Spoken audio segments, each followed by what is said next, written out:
Every booking is golden, you see. Perfect cause crafted for you and me. Yeah, the best guys, Tony Khan, it's true.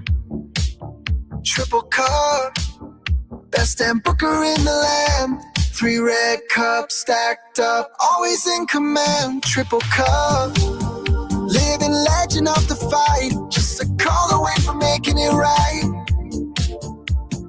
Never see him back hard, no way. Got the whole roster locked in for the day. The Crimson Tower of modern art. Triple cup.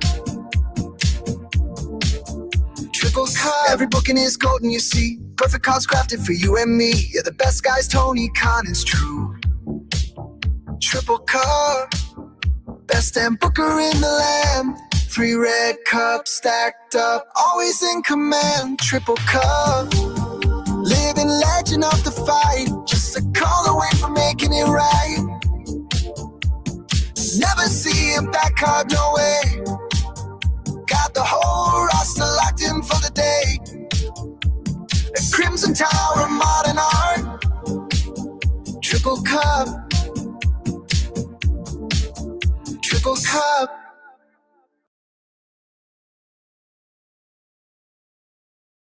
B3CCA.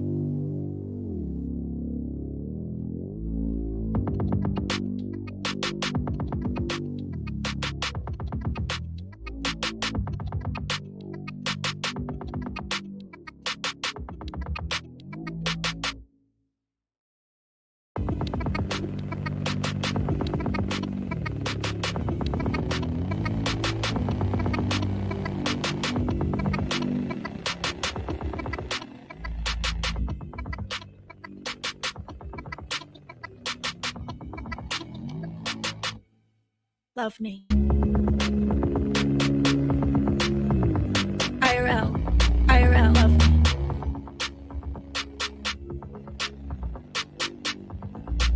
Love me. IRL. IRL, love me.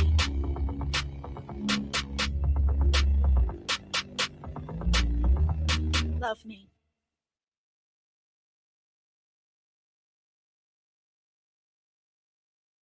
To do? I don't know. What do you want to do? You boys a bit bored? Snap into it! Snap into a Slim Jim! Tear to the spice! Beefy juicy taste! Hey, nice! And deep! Snap into it! Need a little excitement? Snap into a Slim Jim! There's an epidemic affecting thousands of young Canadians, a condition scientists are calling the munchies. I'm World Wrestling Federation's superstar Chris Jericho, and I've joined forces with Taco Bell to fight this hunger. You can join our tag team. By making a donation of only $3.99, you'll receive 3 Taco Supremes and a drink.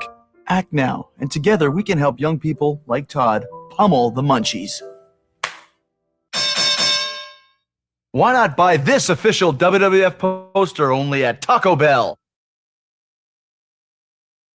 I got to pause because there's a point where in the draft kickoff, the guy on the left just starts rifling through papers. He is bored with this conversation already. And instead, he's waiting for this Yutz with this fake neck brace on to get through his plugs for his shitty wrestling show. This is like when you go to a friend's house and their fucking 5-year-old son runs over and starts talking to you about dinosaurs. Right. I'd be remiss for my friend if I didn't ask you about Fallen Angel. So the Fallen Angel is a performer named Chris Daniels, and Chicago guy. Yeah. And was brought out to Los Angeles, and he had the daunting task of taking someone like me who couldn't move and trying to teach them the basics. How to move. The basics of the business.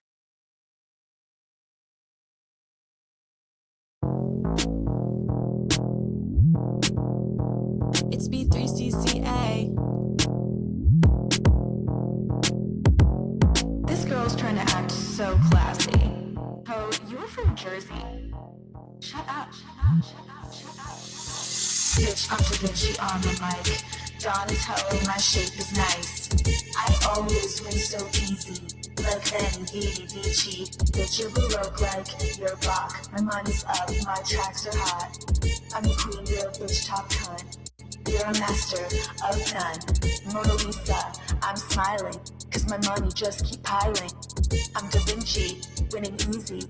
I'm the queen of being sexy. Don't like Michelangelo. Sistine walls, I'm made of gold. I prose like a pro. I prose Cicero. I'm Da Vinci, sitting pretty.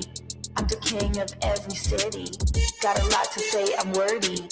No Jersey girl can hurt me. Technically, you're hella boring. Technically, I'm busy touring. Worldwide B3 every night. White girl wasted, sugar and spice. White girl wasted, sipping ice. White girl wasted, sipping ice. Bitch, I'm Da Vinci on the mic. Donatello, my shape is nice. I always win so easy. Like then, Vici. Bitch, you're Baroque like you're Bach. My money's up, my tracks are hot. I'm the queen, real bitch, top cunt. You're a master of none. You're a master of none. You're a master of none. You're a master of none. You're a master of none.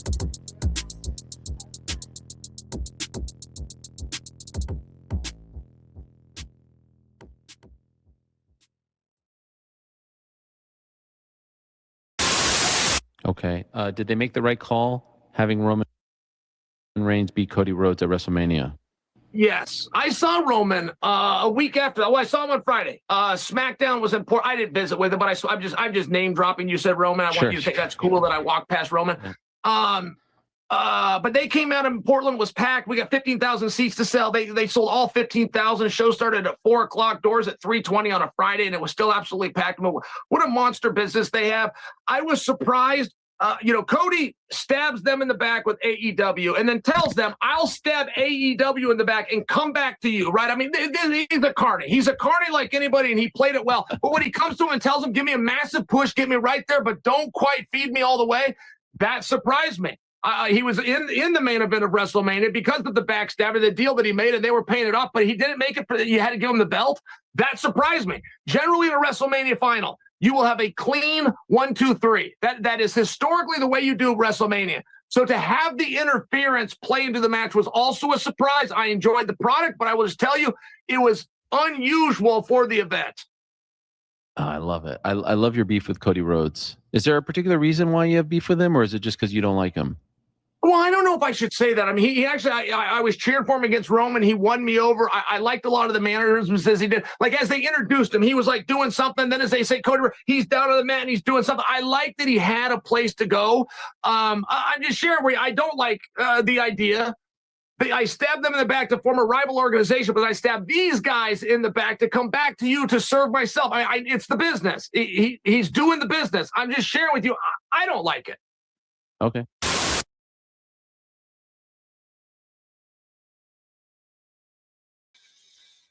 Ooh, what's happening, everyone? Welcome to another PWT run-in show, ladies and gentlemen. A run-in. Yeah. We haven't done one in a while. If you're new to the show, it's just when I stream and don't announce it, or if I do a live stream that's sort of out of the usual rotation. It's a run-in. I am your host, Phil Marks, of course. And welcome to Thursday night impact TNA live on AMC. Ladies and germs, we are here. We did it. It's another stream. Dave Meltzer dumb moment of the week. I'm gonna do tomorrow for you guys. I'm gonna hop on, and again, a special Friday stream of Dave Meltzer dumb moment of the week this week, and maybe we'll get some stuff pertaining to what Dave thinks about this TNA show, right?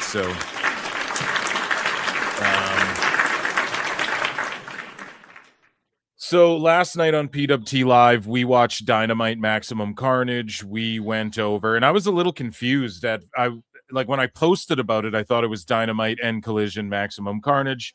And then turns out it was just Dynamite. But I was right. They taped Collision, but it didn't air right after. I just was under the assumption when they do the Dynamite and Collision combo that they air it right after. Whatever, doesn't matter. But don't assume things, Phil. Exactly. So what went down? Hobbs, I guess his contract came up out of nowhere at midnight. And they're like, oh, they're interested in him in WWE, which they obviously are. But what if he showed up in TNA? What if he signed with TNA? We don't know. It's all just so interesting. It's all so interesting. And I love the contract stuff. And I love that Tone's fired shots with Jake something and Ace Austin. And now the Rascals, all four of them, he scooped them up. And you have to think, and like, I'm just throwing this out there. This is a full-blown conspiracy theory. I don't know or anything, but Killer Kelly's got to be not far behind. So, I mean, now it's up to Tone's booking, but it's making shit more interesting that TNA's an actual player where people are like, Jericho could actually show up in TNA tonight. I look and see it's not just me. So many others have stood where I stand. We are the young, so raise your hand.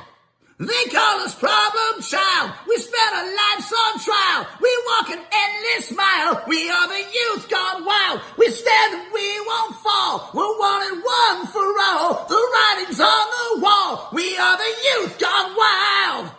Let me get wild. Yeah.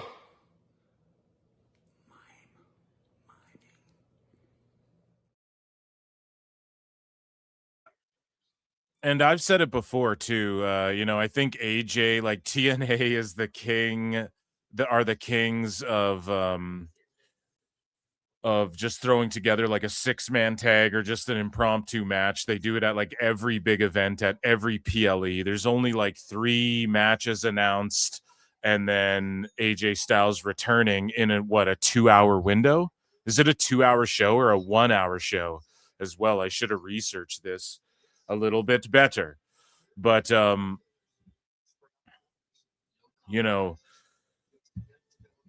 AJ could definitely show up in his gear and be thrown in an impromptu match and beat someone in like 6 minutes or less, and like a good solid TV match where AJ gets a quick win.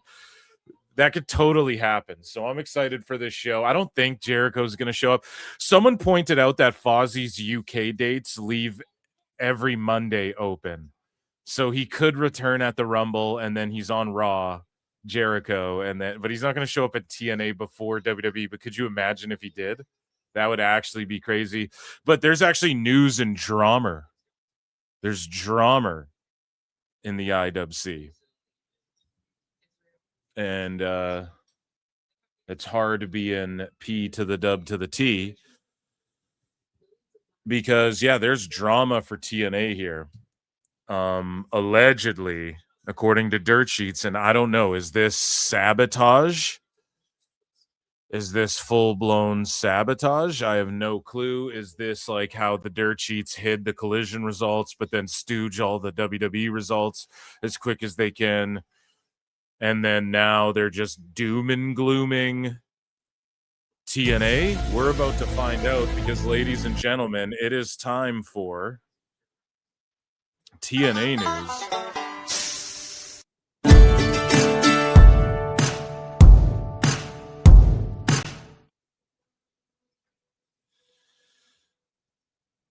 And so let's see here. Yeah, Tone's doing big ROH shows on Thursdays too. Yeah, we got to talk about it. Let me talk to you. Yeah. Give me a second. Your boy Phil is like, I'm investigating. It's all breaking. It's all developing news here, ladies and gentlemen, here at PWT, the number one trusted news source in the IWC. Let's throw that. That'll go in AEW news. We'll talk more about that on the next show. But yeah, interesting. Almost 200 of you watching. Do I have any plugs? Did I plug anything? Hit like and subscribe. check out my patreon.com/ProWrestleTimes. Shout you guys out. Appreciate you for being here. Okay, so first, before we dive into Phil Makes Bookmarks, we are going to jump over here just to the TL. Okay, boom. And Tony Khan.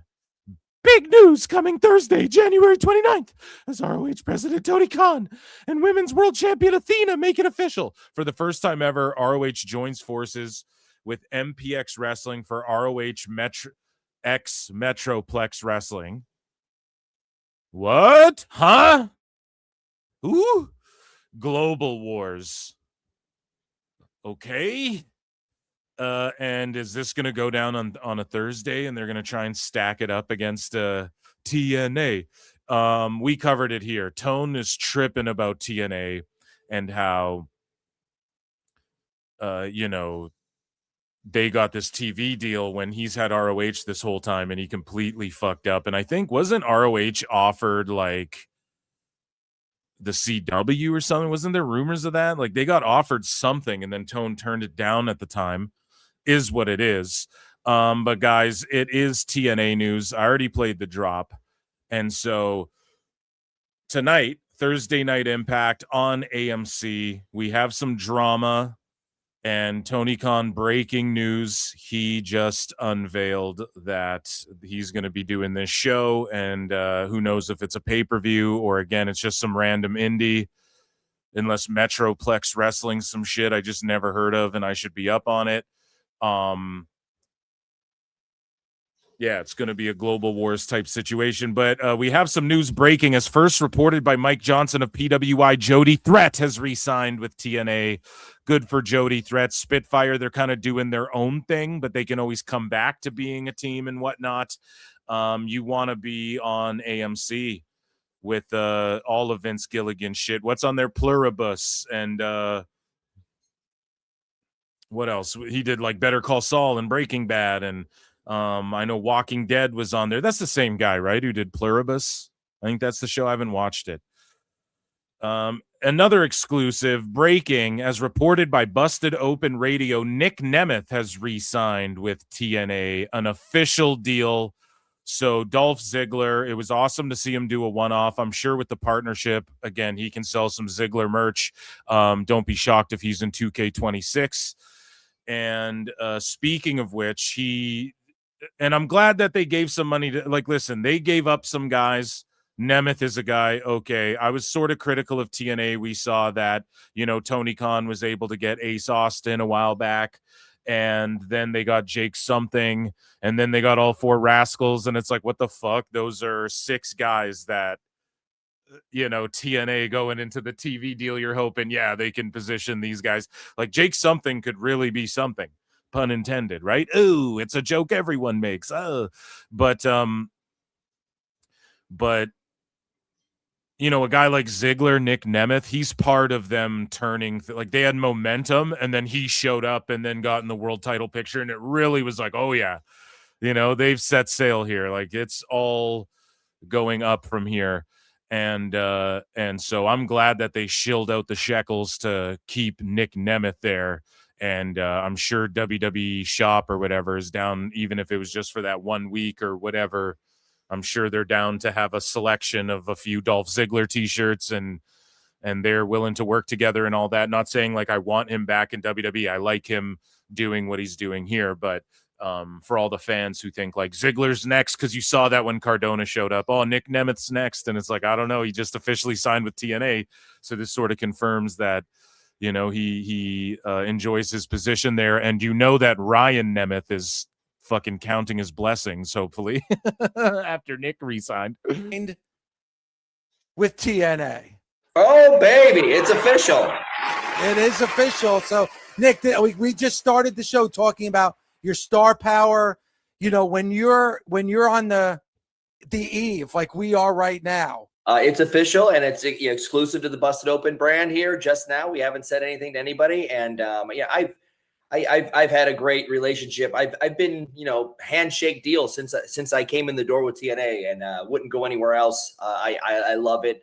The work that everyone's put in. The whole front of the show. I said that the front office, a president leading by example, Tommy and Hunter behind the scenes. And I am happy to be with TNA, and my contract is signed, crossed all the T's, dotted all the lowercase J's. And Hell yeah.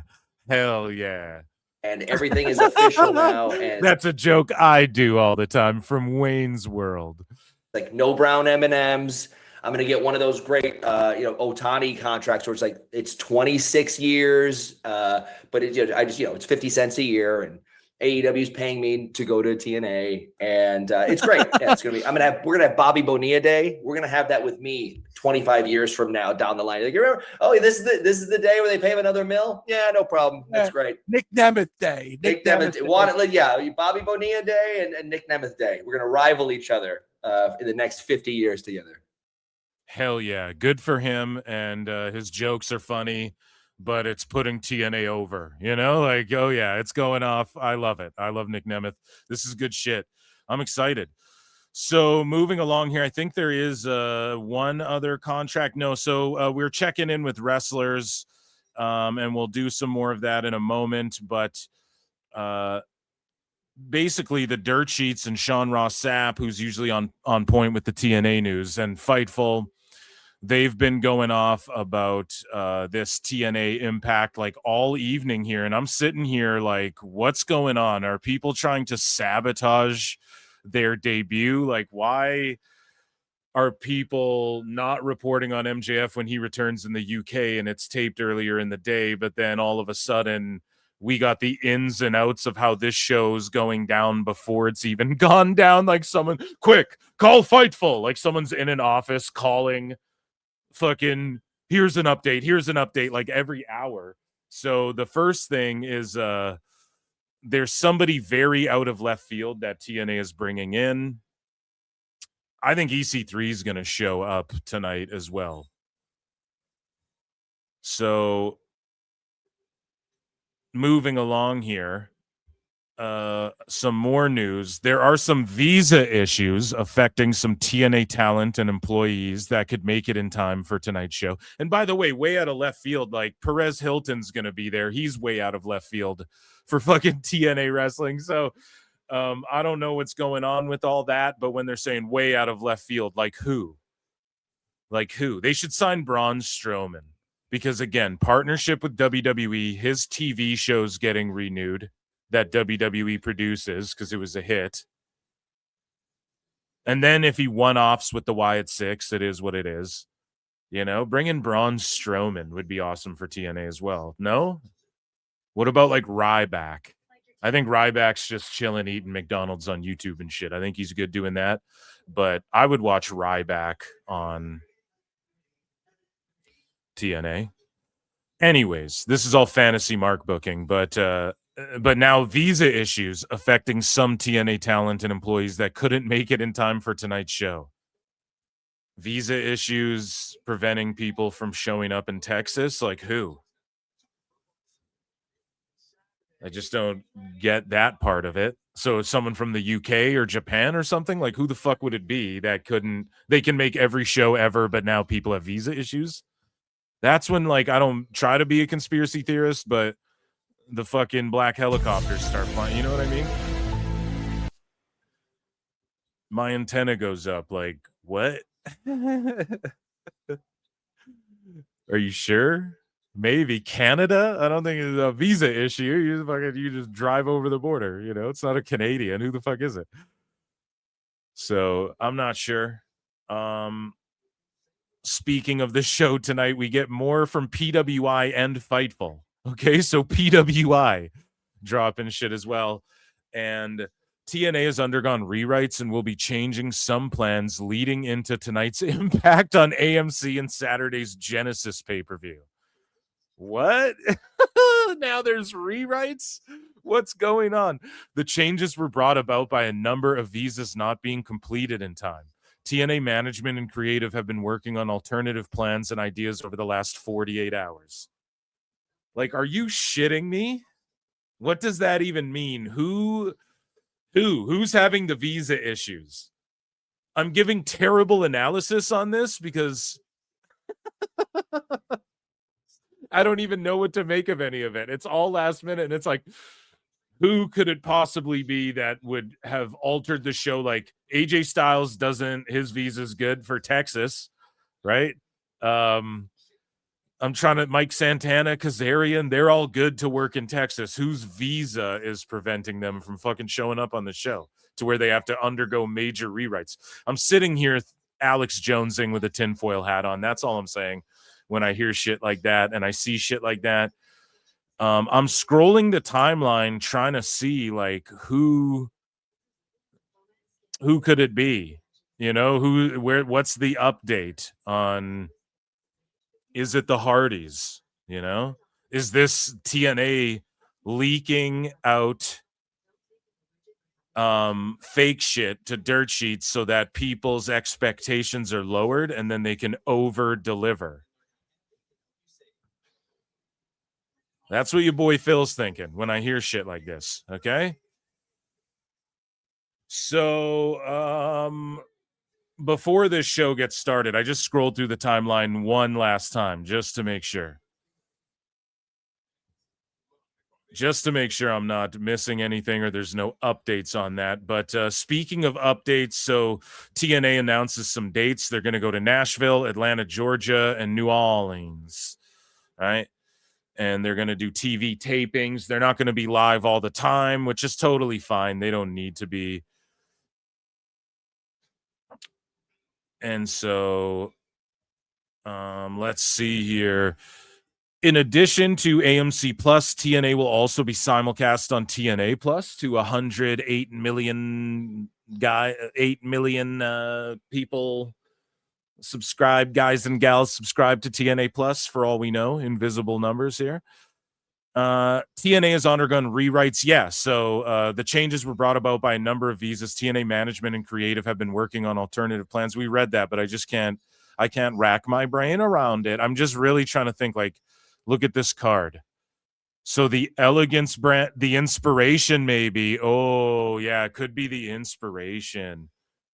Or is it the fact that they were promoting like Slater versus Myron Reed and then they had to stop promoting it because all the Rascals went, you know, and are they covering it by saying, but yeah, maybe the Inspiration could have fucked shit up. We'll break down this card in a second. The attendance, 2,768. They were set up for 3,300. I'm sure they'll hit like 3,000 with walk-ups and stuff. And this was as of 3 hours ago, so I'm sure the update is like a day or two behind. And the last time they were there for a PLE was 4,000 people. So if they hit 3,000 for just an impact, that's fucking the right trajectory, you know? It's not like, oh, they drew less, like whatever. They were doing a PLE. And this is just an impact. So they did like a dynamite attendance. Now, will they keep this up? I don't know. I think over 1,000, but that's what AEW does, and they're the number 2. So, quote unquote. So it's fucking 1-to-1. We can compare this shit, right? And make an argument that way if you guys want to. So let's check this out here. Oh yeah, and I didn't bookmark this, but TNA confirmed that AJ Styles is set to kick this show off. So let's actually quickly go over this card. Kazarian versus Santana. Santana wins it. AJ Styles, my bold prediction is he gets an impromptu match. And if he comes to the ring in his gear, then you know that's what the fuck's going down. The Inspiration, or he has a moment where like EC3 comes back and they have like a bit of a promo, whatever the fuck, and then maybe just, or like someone like AJ will give the rub to someone and not in the Slater way. It might be in a more like, here's what you can look forward to, but they just want to give the fans shit to cheer about. So the Inspiration, and they're saying visa issues. So is it going to last minute card subject to change? If the Inspiration are there, that would suck. But the Inspiration versus the Elegance brand for the Knockouts titles. If the Inspiration are there, then they'll defend. And then, or no. Sorry. Or yes, they'll defend. And then Elijah and the Hardys versus Order 4.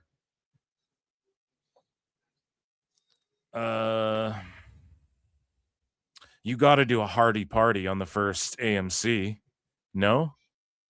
Or is that lame and you want to give it to Ali? But one of his guys could just get pinned and then it's all good.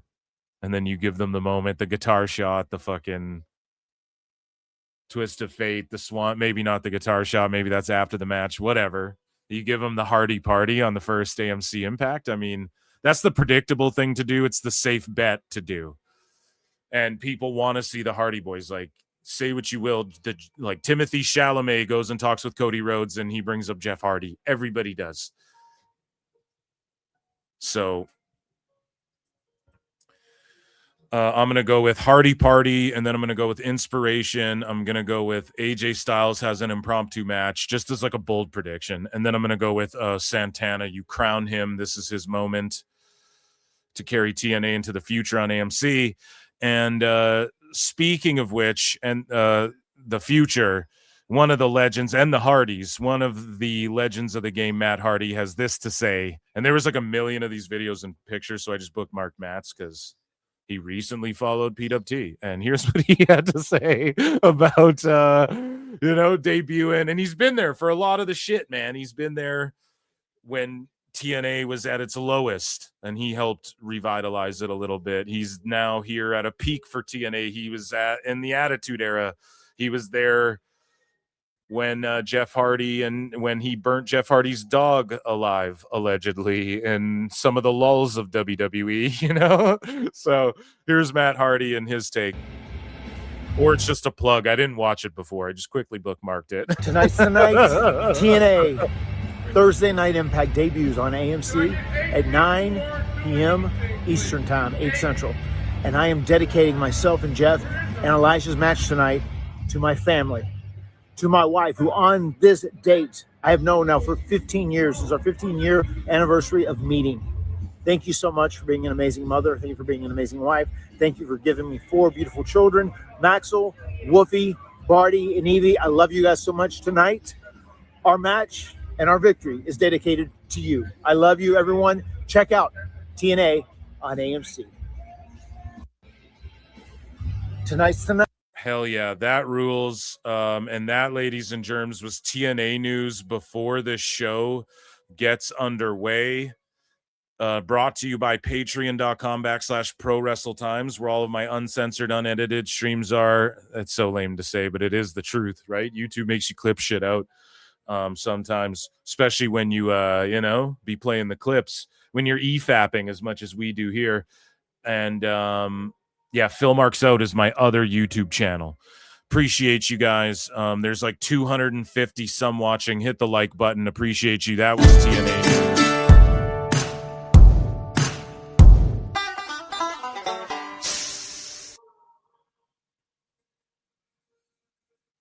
Oh shit, it's on. Perfect timing, TNA. So I'm going to crank this up. Yeah, they had the Equalizer on. I think that was Equalizer 2. And then they're playing the first one again after this. If you guys like the Equalizer, stay locked in. But the great Equalizer is TNA Wrestling tonight. And we're just hanging out watching this shit. I'm not ripping through other news and stuff unless anything comes up. We're just hanging out and watching TNA tonight. Shout out everyone who's here. And if you're on X, just hit the heart or the retweet or whatever. There's like a bunch of people watching on X. Shout you guys out.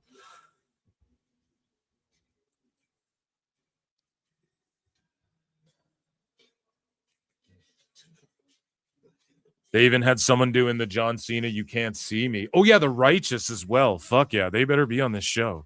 Shout out the Righteous.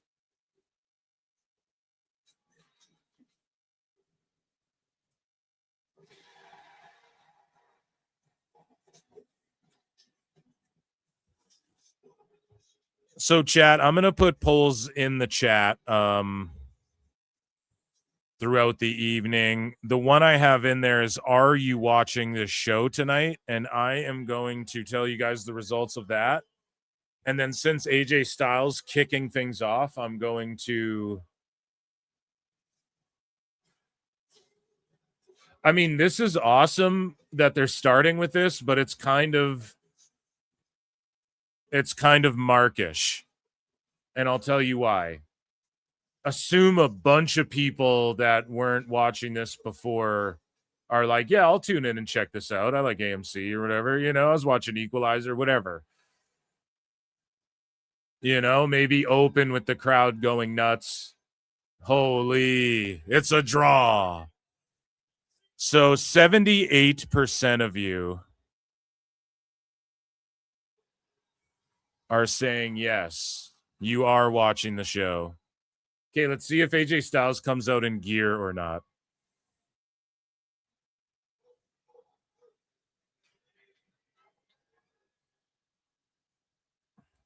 So they have his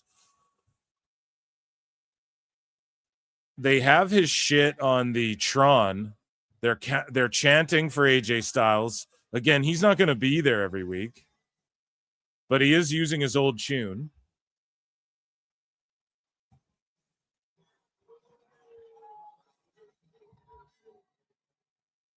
Yeah, he's wearing gloves.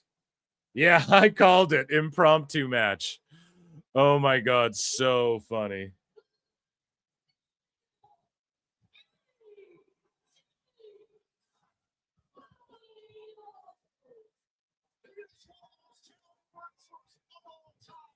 Yeah, I called it. I can't even put the poll in there because it's clearly an impromptu match.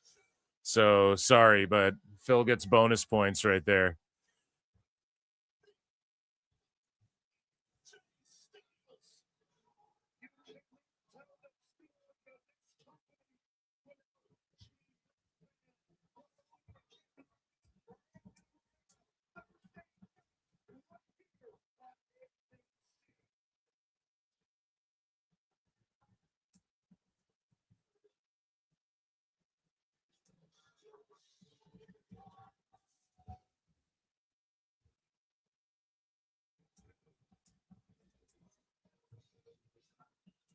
Yeah, he is wearing gloves.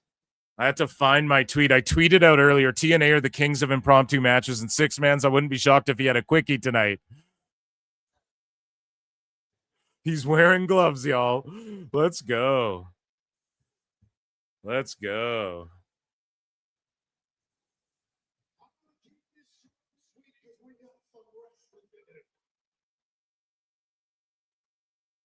Hell yeah.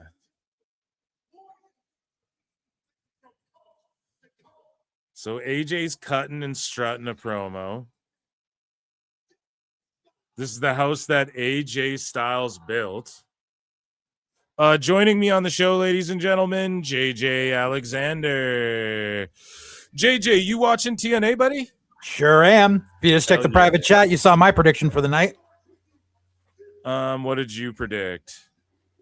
I'm waiting for a Killer Cross. Karrion Kross. How about my prediction? AJ's going to have a match, and he is about to. That was a given. I don't know if he's going to have it right now. I think he's going to go back and change and then come out for it. No, he's ready. He's wearing jeans. No, dude, but he just wrestled. He always wrestled. His gear is a belt. Watch. He's wearing gloves. He has one of those rip-off shirts. You can see it.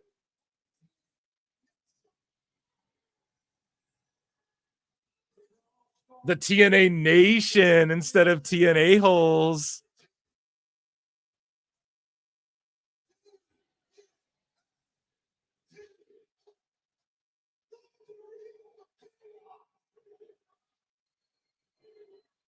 I feel like he's got knee pads under those jeans.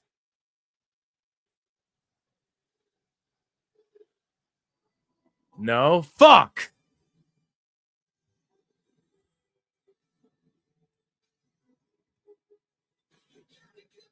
God damn it.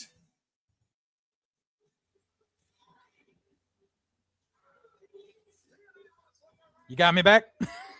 Yeah, I got you. My browser crashed. I was like, what the hell? Just as I was speaking. Oh, I wanted him to have a match so bad. He still could after the opening credits. See, they should have opened with AJ doing that, and then I don't know if they should have started with the package, but again, like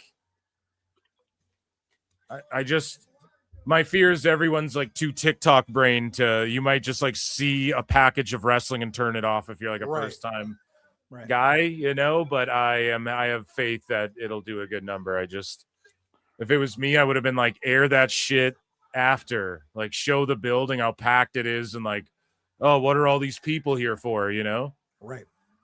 Yeah. Oh, no match. Fuck.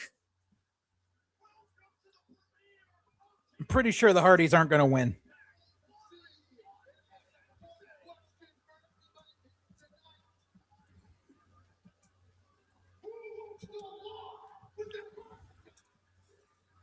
Walk with Elijah. I think for once you're behind me. Possibly. Yeah, because No the Hardys are spoilers. already halfway down the ring. They got Justin Lyons playing guitar playing their entrance theme for him. Okay, well, no spoilers. That's the only rule in the chat. Okay. Hell yeah, the crowd's going fucking nuts. Yeah, I love I'm pretty it. sure they're going to do the job, though. Matt broke the cardinal rule. He said, I dedicate my victory to my whole family. Who do you think? 6-man tag.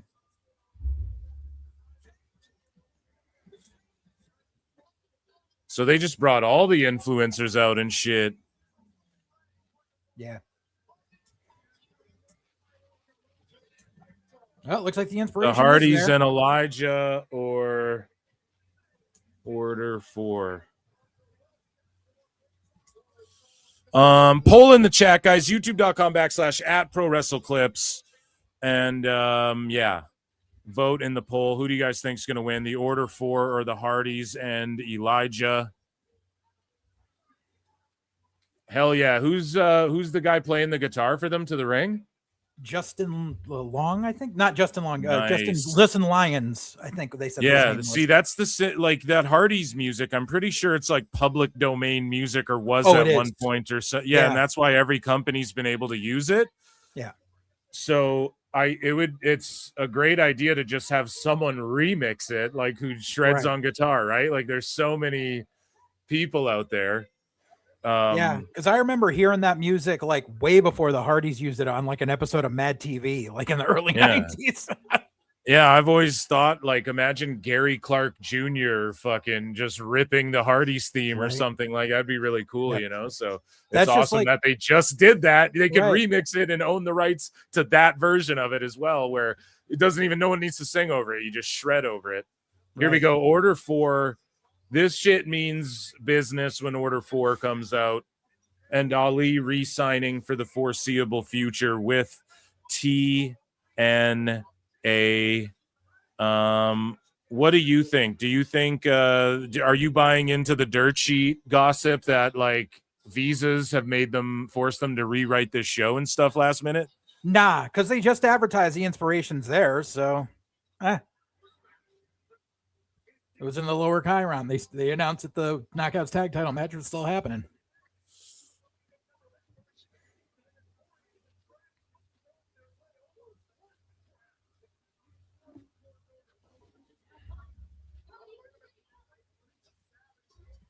Hell yeah.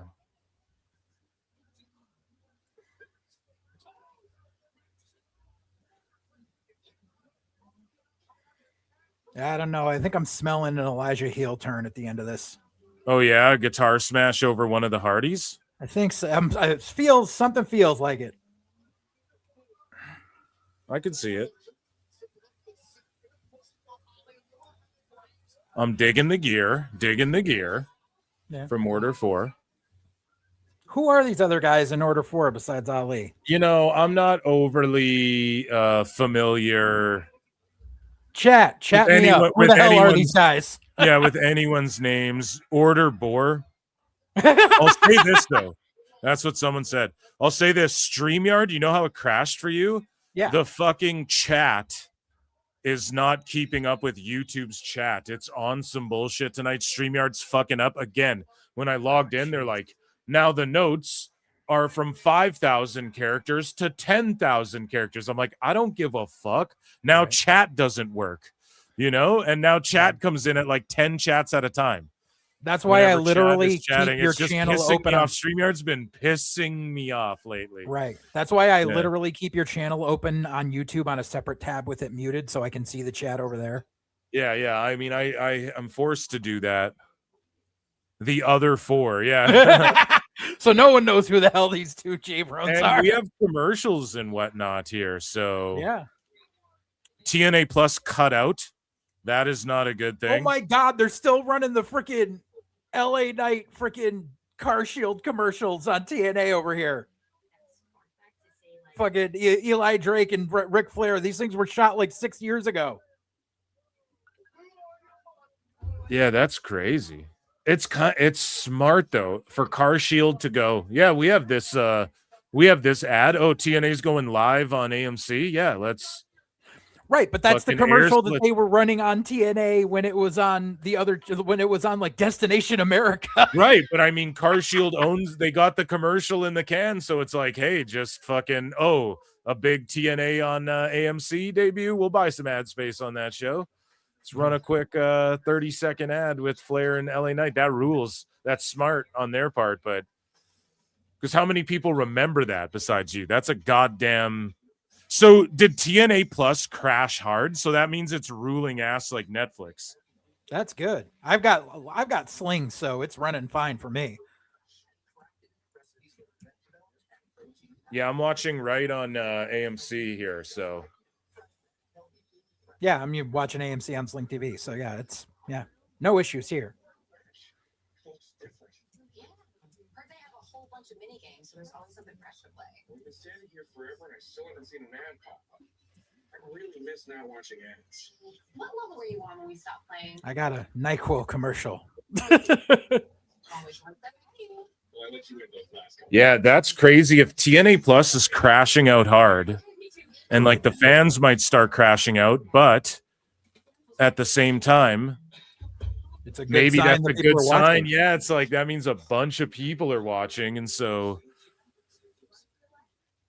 I mean, we got a great turnout for a night that I don't typically stream this late. I usually do Dave Meltzer, and we have like 280 watching. So 2.6 million on HBO Max, Brian. yeah, exactly, dude. So I remember the Car Shield ads during the ROH in 2018. Guys, I'll catch the guess I'll catch the replay. LOL, dude, that stinks. Yeah, yeah, I don't. NordVPN and jump on a pirate ship if you have to. I don't know. Just unfortunately, yeah, you can still hang out with PWT, but you'll get tons of spoilers here. Ric Flair Car Shield ad. I know it was the thought. TNA crashed hard. AMC was West having issues too. Damn. Elijah with the Righteous. Yeah, they already teased that. Jason Hotch and John Schuyler are apparently the other guys in. That's what it is. They were like the good hands, right? Oh, that's who that. Okay, all right. Right? Is that right? Let me just double check that. Yeah. The Good Hands TNA. Hotch and Schuyler. Yeah, that's what it was. Because I was I got distracted when you brought it up. I was gonna say, like, I don't know their individual names, right? But yeah, the Good Hands. So those guys are like good hands, you know? Are you in good hands? But we've seen more like promo package than match. Like we only saw a little bit of match before this long ass commercial break here. So yeah.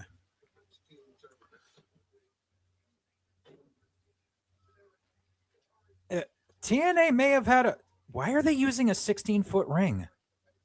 Where can I watch it with a VPN? There are I don't know.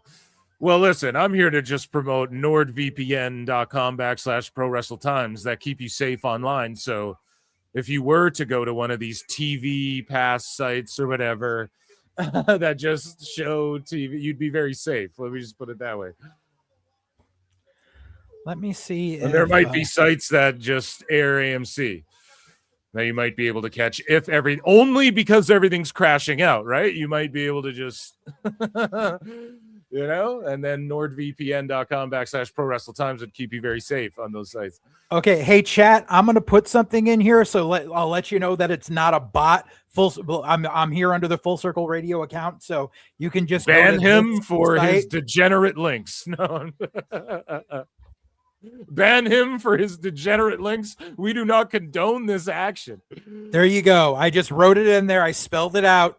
You can go to that link, and the first thing on listed there is the live stream of Impact right now. And I know that site's not bunk because that's a site I used to pirate every AEW pay-per-view because I ain't never given Tony Khan a fucking dime of my money. And guys, don't forget, this is courtesy of JJ Alexander, Yes. DPW. Phil Marks of Canada Land condones nordvpn.com/pro wrestle times and get rid of those, navigate the internet that way. Perhaps you can use an Asian IP and navigate your way through and find a double twisty. Oh, with steels on the back.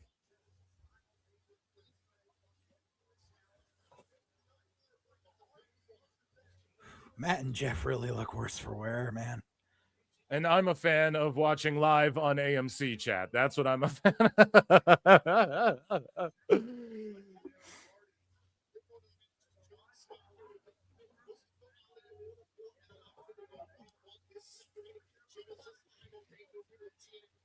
Why are the Hardys wearing jeans? Well, they're just wearing all blue. They're trying to switch it up, right? Instead of the black with the black tanks or like the black pants with the colorful tops, I think they're just going blue and then they're just switching it up. Okay, so the right? Hardys won. I was wrong. You have to Hardy party on the you're like 30 seconds ahead of me. Oh, sorry. No, don't be sorry. Don't be sorry. I assumed it because you have to Hardy party on the they just won for me. So it's you're like 30 seconds ahead of me. It's like you got a Hardy party on the first TNA and AMC. You have to. Oh, never mind. Okay.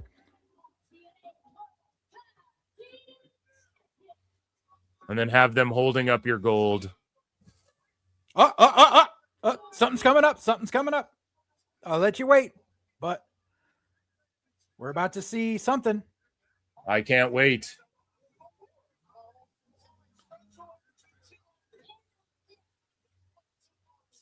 Yeah, people love this special agent guy. Secret agent man. Secret agent man.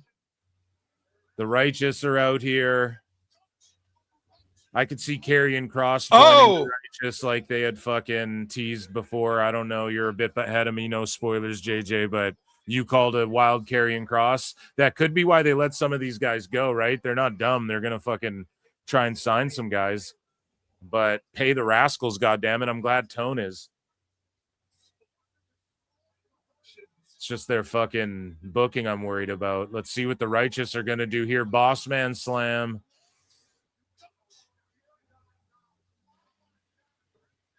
I've seen this spot before, though.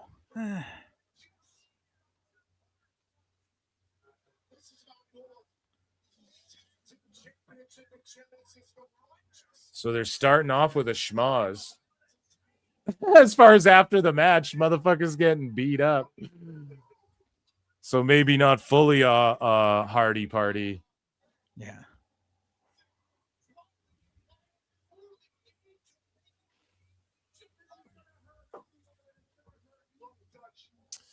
Yeah, I don't know. I'm not a fan of them doing sicko shit with the ear like this.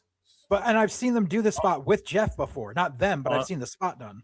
On the AMC debut. Right. But like at least they didn't rip his ear out. They just locked it with a padlock, stretched ears, whatever. People are it's sort of a died off trend, but everyone's seen people with stretched out ears the last decade. It's been a thing that's was sort of popular. It kind of died off now, but it's kind of telling how they had Elijah bump and powder and not show up again while the Righteous are in the ring.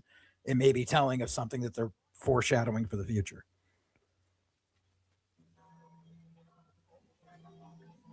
Yeah, for sure. Because they shot vignettes of like Elijah with them before they even left AEW or whatever. So yeah.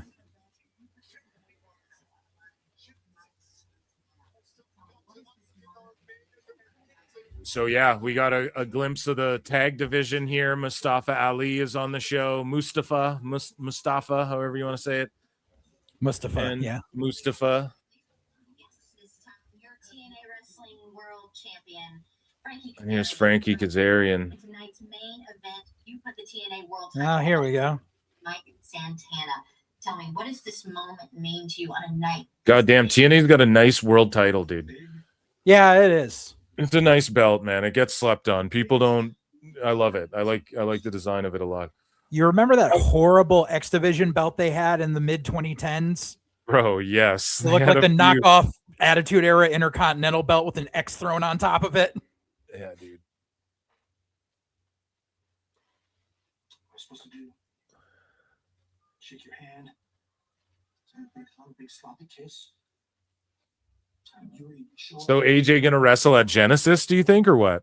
No, I think AJ is going to do a run in tonight and help Santana win the belt. Yeah, there was a while there TNA had some terrible looking titles with the fucking blue on the big gold, but it looked like a fucking one you'd buy at the concession stand, you know? And then what you were saying too, like didn't they have like the lime green X Division title? That's the one you're talking about, right? Yeah, I don't Like, know. remember when T Gray? Do you remember T Gray Uno? And when he had Yeah. the X Division, wasn't it like lime, just a big lime green X? It was like, I think what the fuck so. is this? Yeah, yeah, I didn't like that shit. But their current belts are good. Although I'm not like a big fan of the red strap and the fucking orange strap and I'm not like a big fan of like. But I'm not. It doesn't bother me either. Like, it's okay, I guess, when WWE does like white strap for women's titles and then black strap for men's. I'm okay with that. But when they had like the blue for SmackDown and the red for Raw, like I fucking hated that.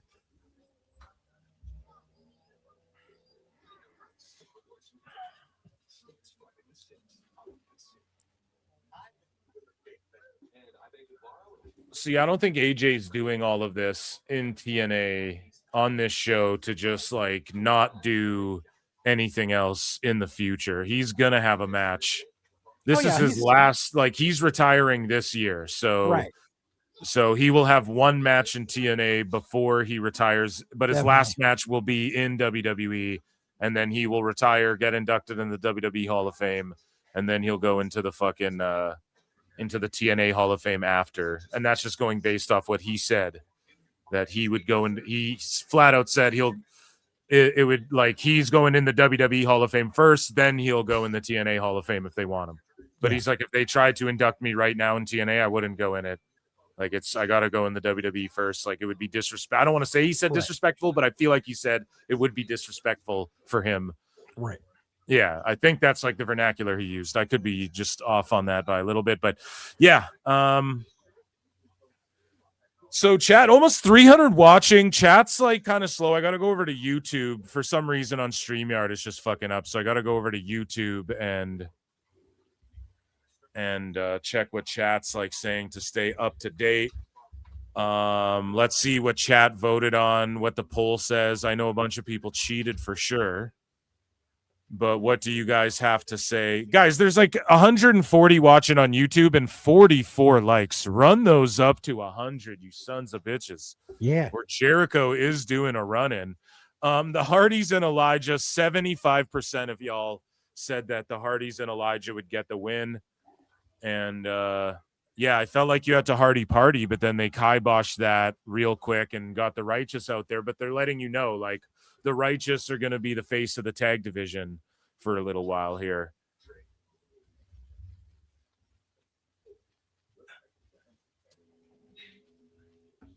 Where's everyone watching this? Just on TNA Plus or AMC Plus or AMC or whatever, buddy. Y'all suck. I share my site. Okay. If TNA can get 150 to 170K for this show in the ratings, that would be a good start.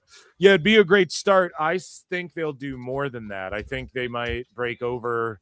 Well, that's the thing. If TNA Plus is crashing, we don't even know how many people are watching there. So we'll just, if you guys want to, TNA Nation, the TNA Nation, not TNA holes, but the Nation, dude.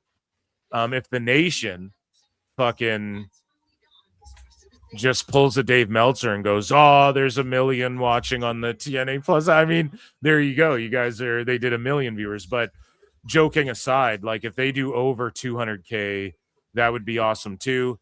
But I'll stick with like in the 100,000 some. But I bet they'll end up doing more than that. But I'm gonna go low. I'm gonna keep my expectations low so that they can blow me away when they do better shit, Yeah.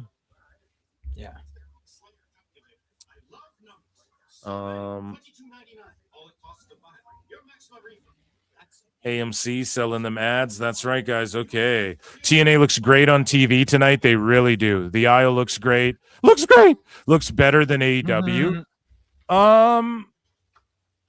It does for this show, for this outing. I mean, if they do a bunch of buildings that are half empty, I just think they're going to be smart and just run smaller venues. Like that's what TNA's been doing this whole time. And that's what AEW refuses to do and why it gets clowned. I think they're going to avoid. And here's the thing. This is why it's great. The last time they were there, it was for a pay-per-view a year ago, and they sold 1,000 more tickets for the pay-per-view or distributed than they distributed/sold for this show. Right? So automatically that's showing like growth. That's showing like you're just there for an impact, and it's doing what like one of your PLE events would do. And hopefully they're able to like just continue to grow by being on AMC. Now they're doing like a package or whatever. They just did a package for like the history and some of the crazy moments of TNA and just showcasing like, yo, Samoa Joe was here. All these people were here, Right. Here's like Austin Creed and Hey, sickos. We had him first. Exactly. This is for like, here's the fallen angel Samoa Joe. I think I said him twice, but here's Sabin. Fuck, dude, Sabin used to rule back in the day too with the yellow and black. God damn, he was so good. Yeah. He's still good, but he's just a vet now, He's like right. Chris is good people. Yeah, hit the like button, guys. Over 300 watching. Run those goddamn likes up too.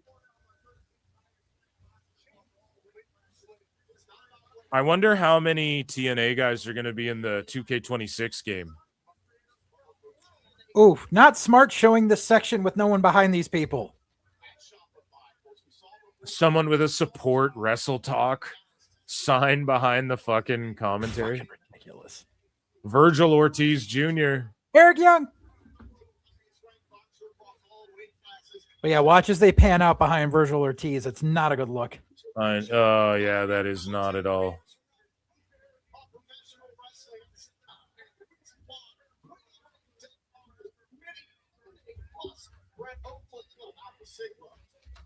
Are they really like announcing all these fucking random fucking influencers on the show? On AMC? They showed listen. They showed the empty section of the building to put Wheezy Blonde and Mini Portable and these people over. Why the fuck would you do that, man? Jesus Christ. I get the WBC champ. I even get AJ Francis. But like, feel like this is our VIP section. Like it still doesn't look good. Oh man, what the fuck? TNA, stop.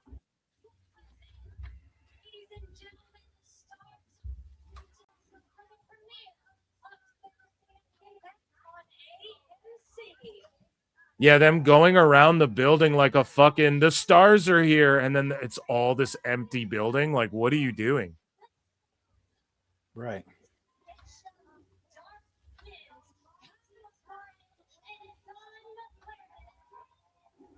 Shout out Dark Winds, but like what the fuck? Fuck are you guys doing?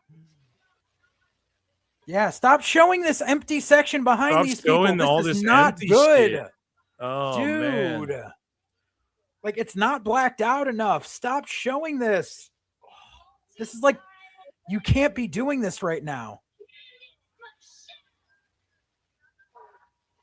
This should be like once, like the way WWE does it. Just you show them graphic.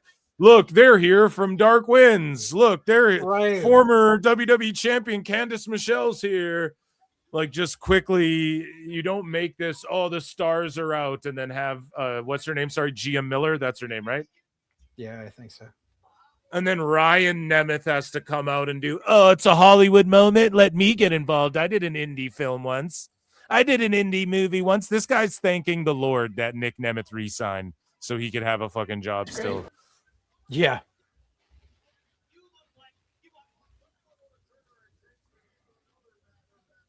Yeah, they're fucking up. Like, I mean, so far the wrestling show's been good, but now they're just getting into, they're trying to do WWE, but they're doing it with a shithead like Ryan Nemeth, and they're showing the empty building for no reason. Yeah. For no fucking reason.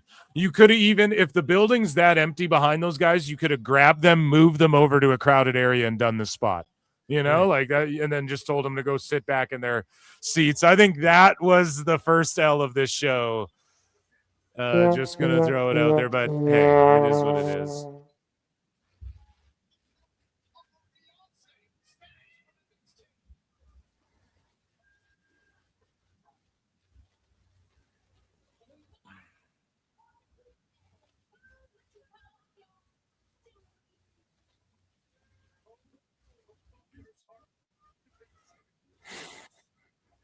So here we go. Santino Marella's coming out. Let's see what he's got to say.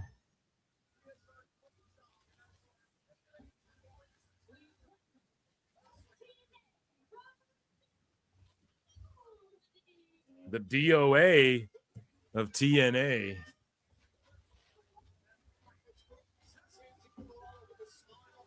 And you know what's really sad?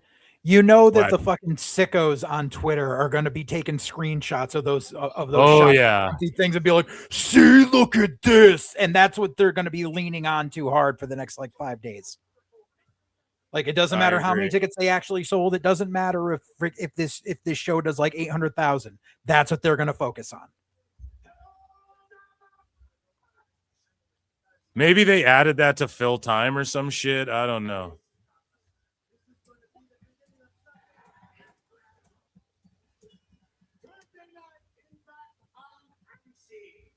On MC. Morella's fucking hilarious. Yeah. Yeah.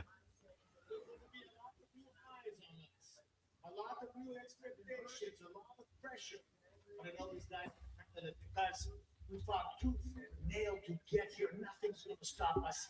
This is going to be the beginning of something.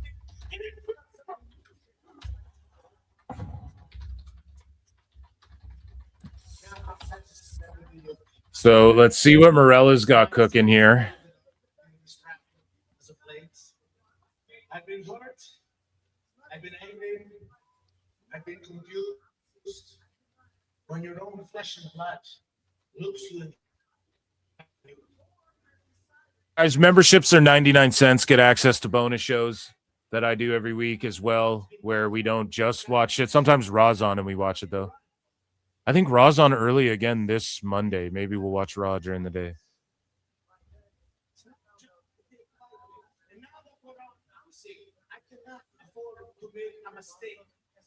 So what's Morella going to do here?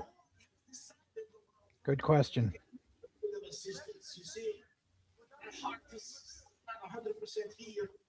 This is not the time to drop the ball. They're doing their best WWE impression, and it's bad. Well, at that one part there with Ryan Nemeth, yeah, they fucked up. You can't say the stars are here and then show, no offense, some of those wrestling influencers, and then go to some guys from a show that like people don't really know. Who the hell and is Daria Ray? And then fucking and then show all the empty, like there's no point in doing that. Then have Ryan Nemeth come out being a clown. Like that was definitely a fail at. But again, the dirt sheets are saying that there's Daria Ray, so that's Sonya Deville, buddy. Oh, geez, I didn't even recognize her. Yeah, which she, after leaving WWE, she had built good connects, and is still like, she's tight with some people in Anthem, and they had her doing some Invicta shit, like promoting Invicta, and then sort of she was kind of doing social media stuff, like kind of connected to TNA. And I've been saying for a while, it would be awesome to bring her in even as like a GM. She was the fucking GM of Raw or whatever before SmackDown, whatever show it was. So I always thought this would be a good move, and it is, because now you have Daria and Santino, and there can be like a match there as well between Ariana and Channing and whatever. And she's like ultra professional. She was a Vince girl as well. She doesn't badmouth WWE. She's super grateful for the and she was someone getting, Vince was paying her well. You know what I mean? Like, he really liked her. So when they let her go, it's because like how Triple H viewed her, how they were using her, and how she was getting paid. It's like, all right, we're not gonna renew this. And Sonya Deville moved on and kept her connections with Anthem there. She did some Invicta FC promo and stuff, talked about the fights. And she has a background in MMA, Muay Thai, I believe, as well, or kickboxing at least. And then she's here in TNA. You got some smarmy jackass in the chat giving me lip. Oh, well. Welcome to the internet, buddy. Right? Telling me I need to do my research and that TNA hasn't been on TV in God knows how long. I'm like, they missed 1 week in between leaving Access and coming here. Yeah, dude, there's gonna be TNA haters here to talk shit. You know, you just gotta fucking, like, bro, I have Access TV and I DVR Impact every week. Like, you can't fucking tell me that I don't know what I'm talking about. Not have a TV deal in place since the last one got canceled. Like, they missed a week. Yeah, I don't know. Shout out Chris McCarty. You know, he's my buddy guy friend. Well, he is. He's my bud. I don't know. He's in chat all the time, so shout him out. And I don't know if they had a TV deal with Access. It just came up, bud. Right. Yeah. They did like a whole send off and all that shit. It was the last one on Access. Oh shit, she's calling out Santino. Wow, she heel turned on Santino, so I was wrong. Swerved us. Bro, let me tell you, I invented the swerve, bro. Daria is not a mark for Santino, bro. If there's one thing me and Jim Cornette, let me hand to God, bro. Me and Jim Cornette can agree on one thing and one thing only. Santino Marella's a mark, bro. Sorry. I don't know what came over me there. That's all right. Speaking of Vince Russo, I was watching JCW Lunacy before this came on the air. Oh, nice. Yeah, I haven't watched it. Like I said, you're not missing anything. Remember how we were having this conversation on my show about how this is what happens when you put 9 weeks of stuff in the can and then don't air it forever, and all the shit that happened with Cardona? Yep. So Russo's brilliant decision was to have a time jump of 4 weeks between last week's episode and this week's episode, and just not take 4 weeks of stuff that he had in the can and not use it. So now it's jumped ahead, and literally last week, the tag titles, the Brothers of Construction dropped the tag titles, and this week they had them again. Do they do like a PLE? Like, no, I'll watch like whatever their next like YouTube show, whatever their next like event is, where it's like JCW. They just have the weekly episodes of Lunacy. That's it. They don't do PLEs or anything. Hell yeah. Yeah, Cora Jade and TNA. This is a good move. Hopefully she doesn't pull drama. Like, they have a tight-knit locker room in TNA. She ain't gonna be there long. Hopefully she doesn't cause backstage drama and whatnot. But I will say this: good move bringing her in. No, she's a name and a face that people were looking at her as like she was going to be cancer. They could have called she's going to be the next up. She was Punk's girl in NXT. She was going to next up her and Roxanne Perez and them on the main roster and whatnot. And yeah, so no, I love it. Nope. Just hopefully she doesn't fuck shit up backstage and cause She will. drama. She gonna. But Leopard doesn't change its spots. But this is a good. I would say this is good for TNA to have like shock surprises, and it makes sense why they let some people go, where they're just like, you know what, we have a chance to like sign Nick Nemeth to a long-term thing and bring Elayna Black in, and Yeah, if but that's the way they're looking at it, okay, then yeah, but you know, I remember can see how vision. it was literally what 8-9 weeks ago? She was like, "I make more on OnlyFans than I ever did wrestling. I'm never doing wrestling again." How did that pan out for you? Yeah, I mean, yeah, we're getting multiple AJ segments too. He's pulling the John Cena when John Cena went to NXT. He's just like backstage talking to everybody. Oh man.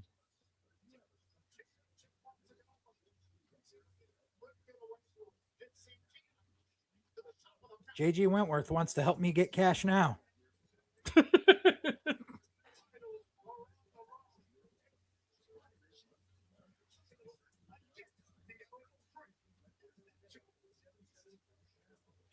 and economic uncertainty have affected all of us. But if you have a structured settlement or annuity, JG Wentworth can help you get a lump sum of cash now in exchange for some or all of your future payments. JG Wentworth has helped individuals get over $290. Yeah, I just think that pro wrestling's super exciting across the board right now.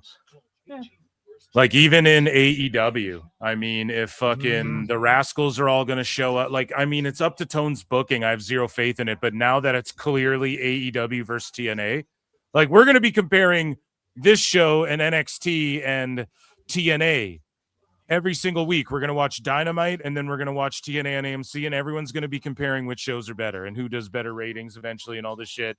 And it's like Monday and Friday, those are saved for the big boys, you know, that's just saved for Raw and SmackDown. That's the cream of the crop.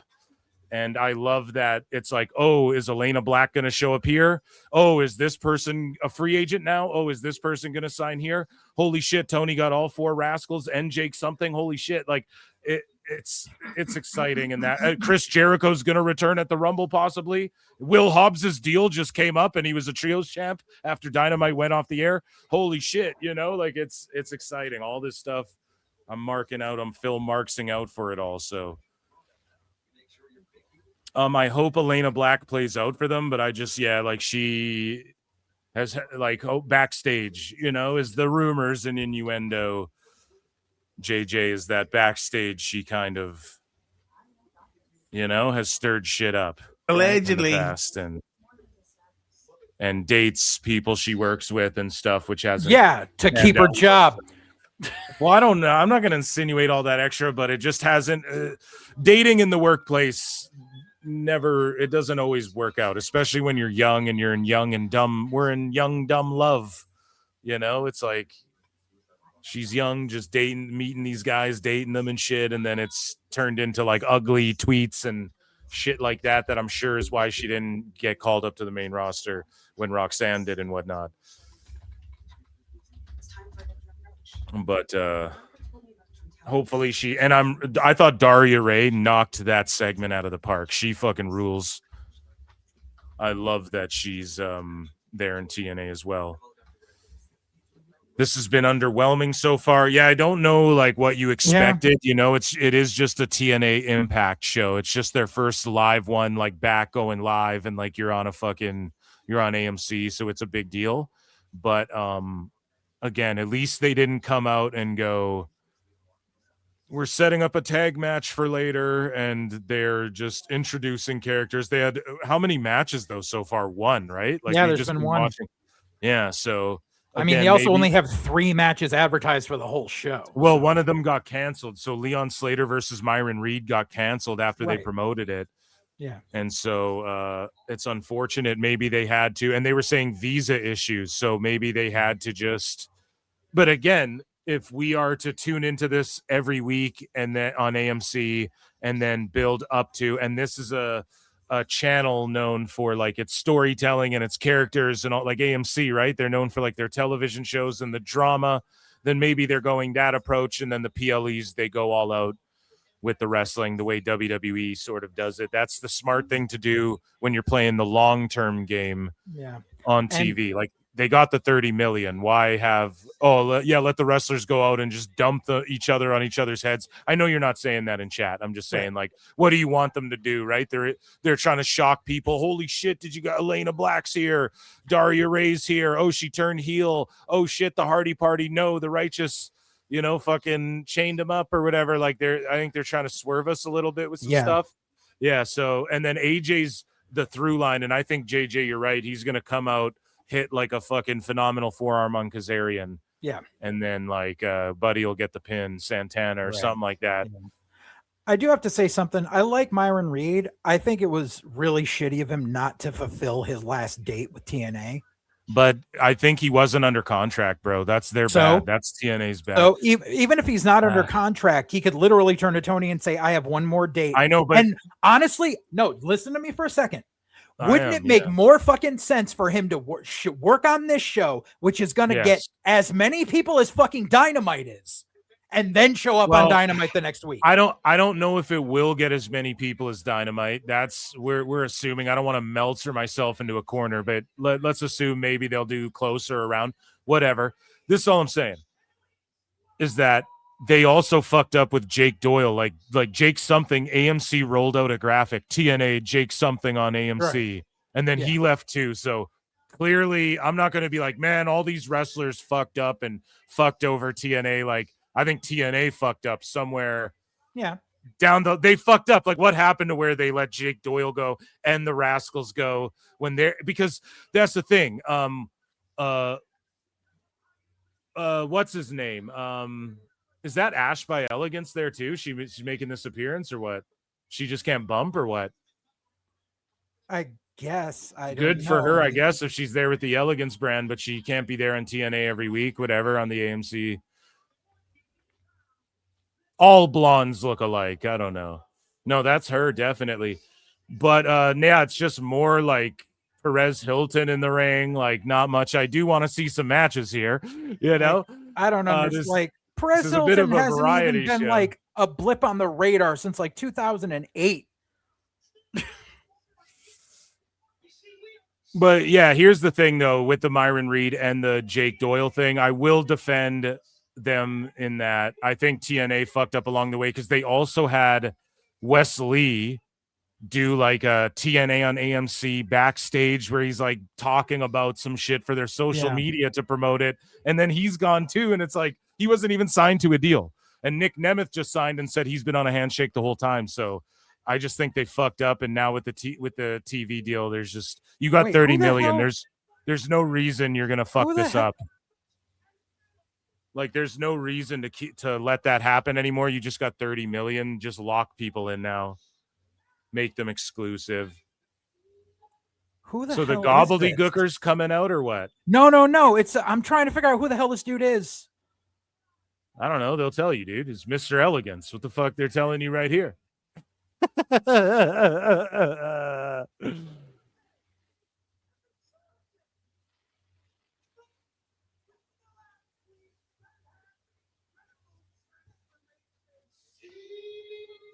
Hell yeah. So now they're introducing a Mr. Elegance guy. I don't know who the hell this is.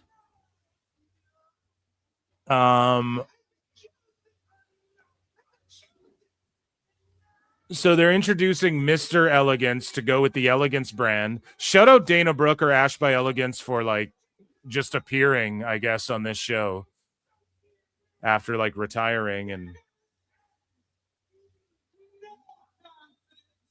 so he's doing like a half Simon Dean, half like Mr. Perfect type thing, or he's doing a half, Sean Stasiak meet. Yeah, that's a better comparison. It's like Sean Stasiak mixed with he's like fat shaming this chunky guy on screen.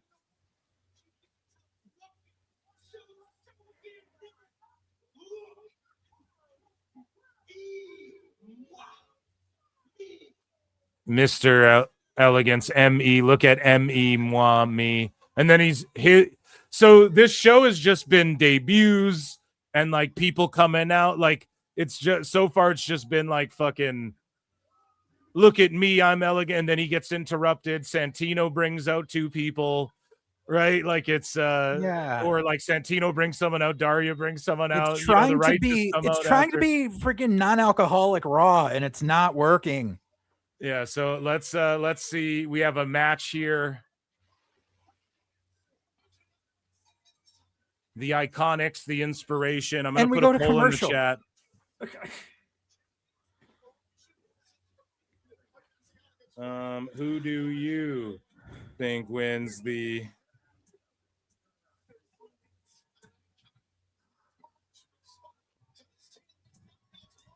Knockouts Tag Team Championship match? And we will put in there the Inspiration. Justin Long is in a movie with fucking CM Punk. Yeah, dude. Night Patrol. Ugh. Shudder Films, bro. You don't like Shudder? I love Shudder. It's and Freddie Gibbs is in it too. It's like a vampire cop What the movie. boy? Yeah, I'm into it. What are you, a Justin Long hater too? No, I'm a CM Punk hater. You already know this. Yeah, I do know that.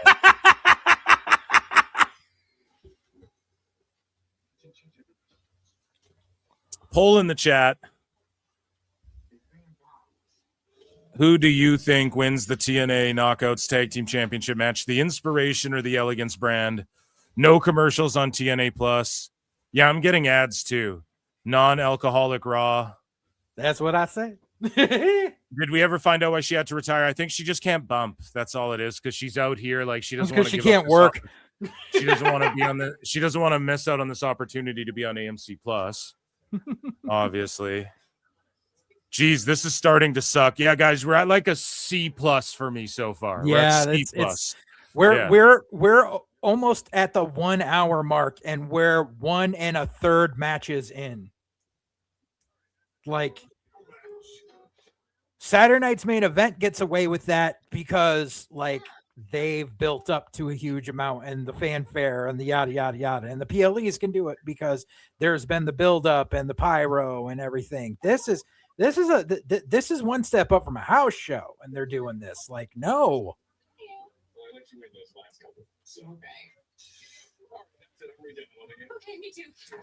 Yeah, I don't know. C plus for me so far. It can improve, but it's kind of all over the place.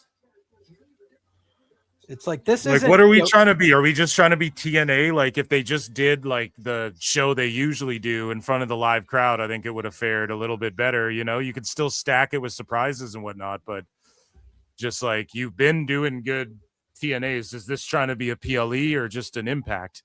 You know, like what is it trying to be here? I don't need to see the.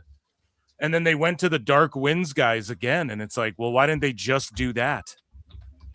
Why didn't they just do that? Why the fuck are they like, why would they show all those empty seats before? I just don't get why they did that, but it is what it is. I'm going Inspiration defend here.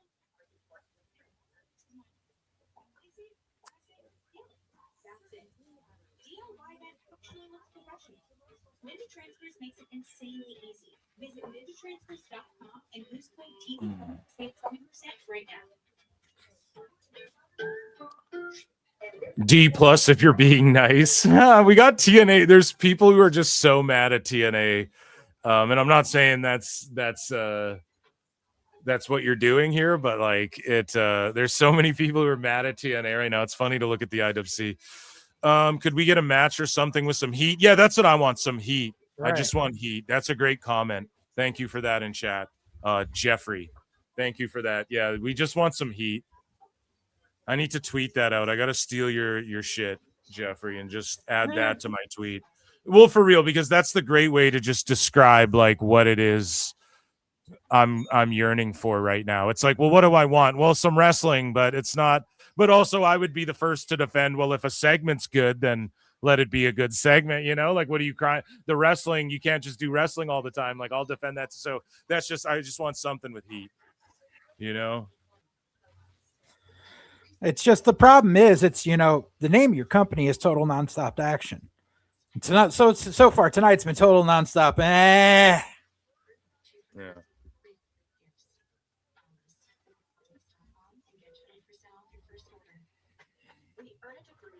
Walden University to enhance our lives. We also do it to enhance their lives too. Get the W. And What I mean, the this hell? is a fair. Oh god, this they is- just screwed up. They came back to it and they were at it for like 10 seconds and it cut to another commercial. production error. Yeah, like I don't know. That's not, or maybe something it's happened. gonna. Like literally, there was like a sunset flip and then boom, and now it's a St. Jude's commercial.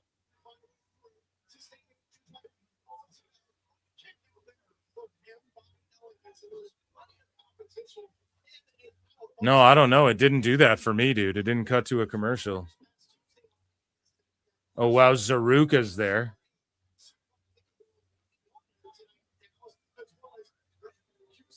And needing a little more heat is fair.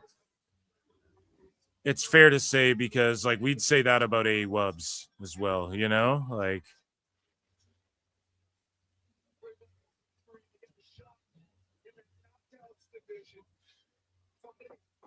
so they're promoting NXT on the CW on AMC right now. That's fucking cooked. I mean, you knew that was going to happen. Where's my iced coffee? Damn it. Ugh.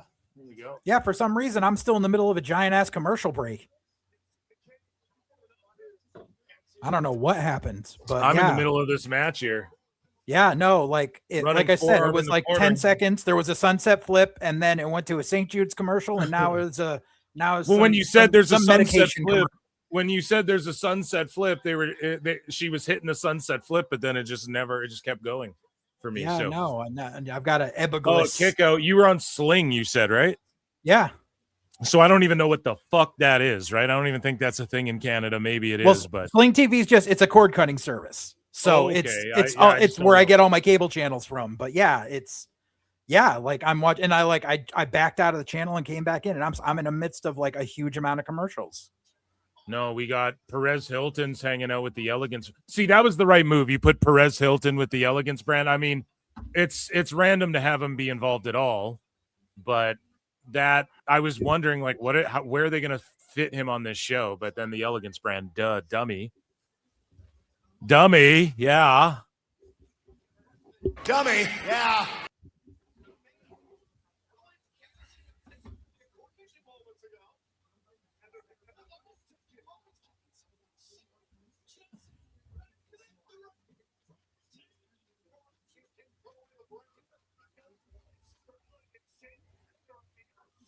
I don't know what the hell's going on. It's just still more commercials.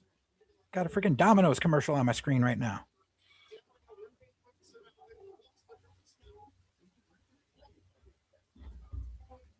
Yeah, people are, and some of the TNA holes, the TNA Nation, are saying that they're like, yeah, this TNA Plus is crashing hard right now. This doesn't happen when AEW's on Max. We got TNA sickos. I fucking love it, man. Let the wrestling wars really begin. Let the wrestling wars really begin. I've still got commercials. I'm seeing another Epiglottis commercial. This just played. I don't know what the hell is going on. So this motherfucking dude chop blocked a girl. Wow. Yeah, they're swerving us. Everything you thought you knew is wrong. Imagine Yeah, so- that's I'm still in fine. They're commercials. they're swerving us left, right, and center. But that Elegance guy chop blocked Cassie Lee, and then fucking she got rolled up and pinned. Jeez. So that's pretty crazy. A dude just chop blocked a girl. I don't know. TNA's fucking up right now a little bit. I'm gonna be honest, guys. 130 some in chat, 300 watching if you include X on YouTube. Run those likes up to 100. God damn it.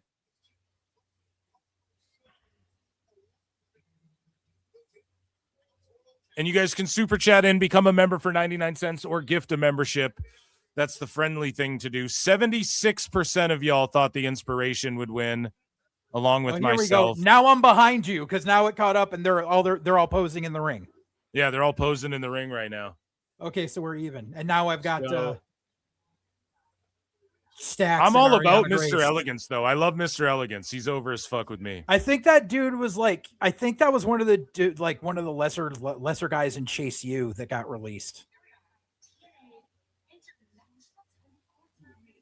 EPJ Comedy's been a member for 1 month. That was a terrible knockouts match. The show is a turd so far. Yeah, well, there you go.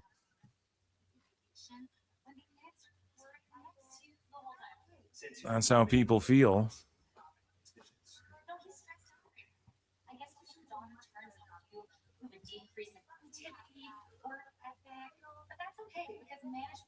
A whole AEW pay-per-view crash that got refunded. Yeah, that was Amazon, though. Yeah.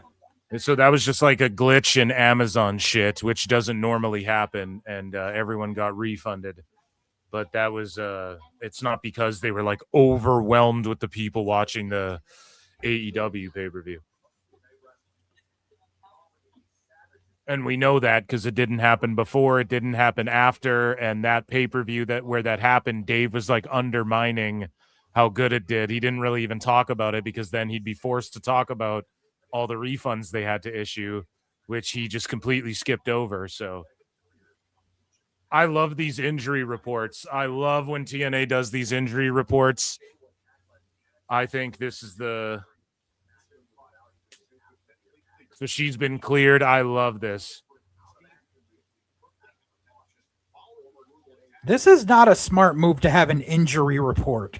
Yes, it is. For sure it is. No, it's lazy, Yeah. dude. It's No, it's not, man. It's no, dude. sports-based. If you have like one guy that's you're doing an injury angle with, maybe two, it's fine. But when you do a whole section of this saying, this is who's injured, this is who's injured, this is who's injured, this is who it injured. You know what it looks like to the average fan? It looks like this is a sloppy shop and these people get hurt all the time.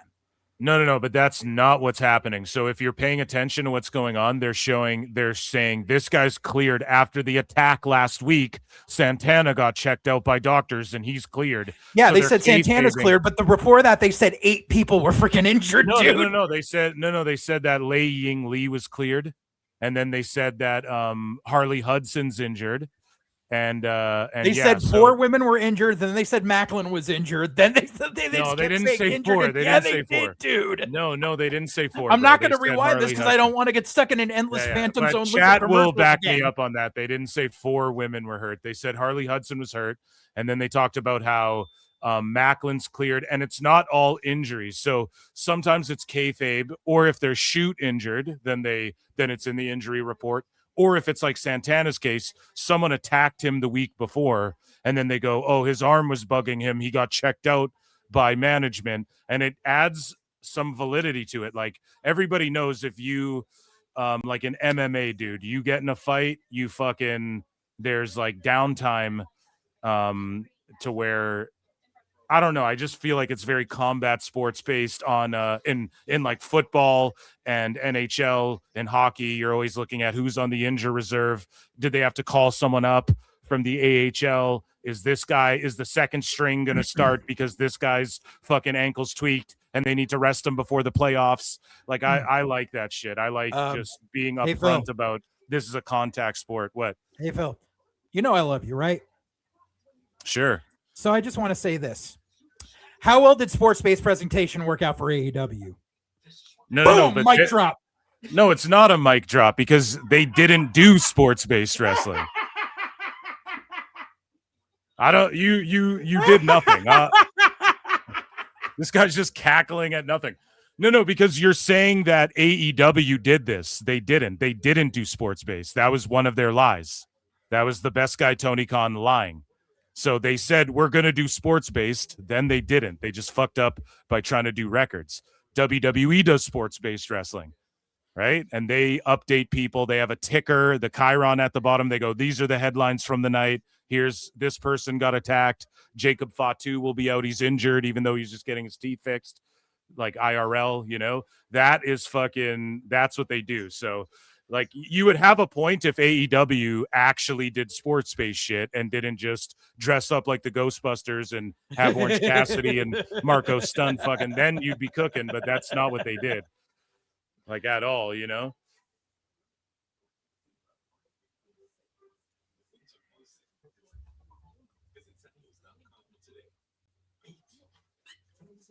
But yeah, if AEW actually like factored in there, like for instance, fucking MJF's fighting Alex Price for the AEW world title on an indie. Like, why would your crown prize be defended on an indie? And why the fuck would some random indie guy? Because Tony get- owes Pat Buck a favor. That's the only reason that's I happening. know, but it's like, why? But like, it's just, it's so fucking bad. It's like, this is why people don't care. So it's ice cold. So why no one really cares who the world champ is in AEW. It doesn't really matter. And it's like, why? Let's say you're in AEW. This Alex Price guy. Tony signs everyone. He's not even good enough to get signed there or what? Not even trying to shit on the guy, but it's like some random indie guy skips the line ahead of Omega and everything, and then they try to tell us it's sports based. Like, no, or that the records matter, or the power rankings. I like Alex Price too. He's a good kid. Tony tried that twice and it didn't fucking work. You know, TNA at least is. I don't know. I like the injury reports. I think that's dope. Yeah, Alec Price has actually been working a lot of tag stuff with Jordan Oliver lately. Jordan Oliver was the guy that Myron Reed was tagging with outside of the Rascals. Yeah. But yeah, they've been where have they been working? They work GCW, they work JCW. Pretty sure that they work like a lot of stuff in New York, New Jersey. Yeah. Yeah, dude. I think I'm really excited to see what the Rascals do in AEW, but I just know Tony's not gonna book. Like, Dynamite wasn't bad actually this last week, other than the tag team match was like, fuck, man. It's just the Bucks doing the same old shit that they always do. Chicken fights and all this shit. And then like the top guy segment with Omega and Hangman and Swerve and all that, like that was the worst part of the show in my opinion. And those are supposed to be your top guys. But like Brody did some dope shit. MJF and Bandito was good, I thought, overall. And then they had like packages and vignettes, and then they didn't just, they did what your boy Phil's been saying. They played a vignette for the Rascals, and they're just like, hey, they're coming to AEW soon or next week. I've been yearning for that. Like, everyone knows who they are. Just play vignettes for them. If it was me, you know what I'd have done? Should I pitch? Should I give Tone a free bone? Should I throw Tone a bone right here and fantasy mark book to the PWT universe right here? What I'd have done? Best guys, Tony Khan.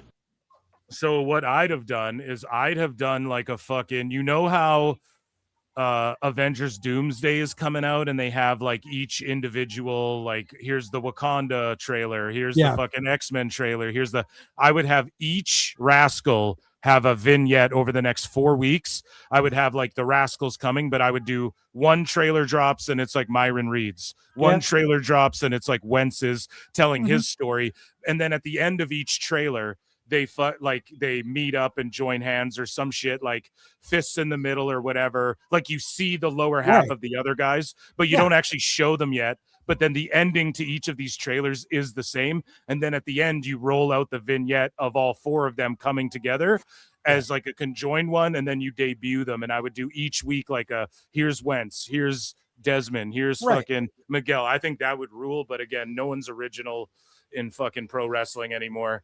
No one's thinking of shit like that. Yeah. And if they just get thrown in ROH, I'm gonna fucking lose my shit. It's gonna happen, dude. Yeah, I'm gonna lose my shit if that happens. Like, they're gonna get to do one flippy do maybe two flippy do matches with the Bucks, and then they'll get relegated to the Phantom Zone. And then what does Tone do? Oh, well, this is what'll happen. 2 of them will become ROH tag champs, and then 2 of them will become the world tag champs, and then they'll be in like trios and 8-man tags together and shit all the time. That's what Tone will do. Someone in the chat just said it. I was right. Griff Garrison is what do you call it? Mr. Elegance is freaking Griff Garrison. I said it was one of the ancillary guys from freaking JSU. No, that's not Griff Garrison. That's whoever this guy is. Oh no, yeah, that's right. Hard. No, wait, no, not Griff. No. Sorry, that's Lexus King's old tag partner. No, there was a dude in Chase U who looked like that dude. He had this really big gaping smile. It was terrible. Here, let's look on X. Let's find out, because Griff Garrison's really tall and has curly hair. Yeah, no, yeah. Sorry, I mixed up there. Yeah, Griff. You know, it's not Hollywood blonde, varsity blondes. No. Mr. Elegance. Let's just see. Like, I don't even think he has I a don't know Twitter. who the hell he is. Well, I doubt he. So AJZ, Andreas John Ziegler is Mr. Elegance. Andreas, what's his name? Andreas John Ziegler. John Ziegler. Yeah, he comes up right away. He's an American professional wrestler and actor. He's in the indie scene. He's 26 years old from Wisconsin. Okay. Yeah, I just found his Twitter. He started training in OVW back in 2019. Okay. So he's got some reps. Yeah, his final match in OVW was against Godders for the national heavyweight title. He was that's probably where we recognize him. He was probably in the fucking background of that wrestlers Netflix show and shit. Apparently he's done some spots in ROH too. Independent circuits, Ring of Honor, OVW. He was on Impact once already, returning against the returning Big Cass. So he lost to Big Cass in Impact, Big Bill. Yeah, now he's in TNA, so good for him. Yeah, but they should have saved his debut for like next week, though. Sorry, go ahead. No, I'm sending you a link to one of his tweets in the private chat here. This dude's got some weird body dysmorphia stuff going on. Okay.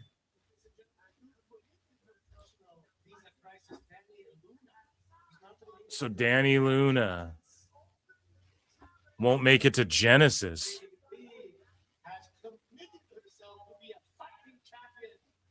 Goddamn, Lei Ying Lee is drop dead gorgeous, dude. Agreed. Drop dead gorgeous. Who we got? Who's it? Daria. It's got. I think this looks like Zaruka was backstage, so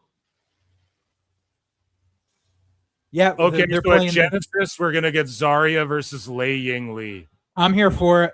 Yeah, that's awesome. Shout out Zarya. Yeah, I'm definitely here for it. Yeah.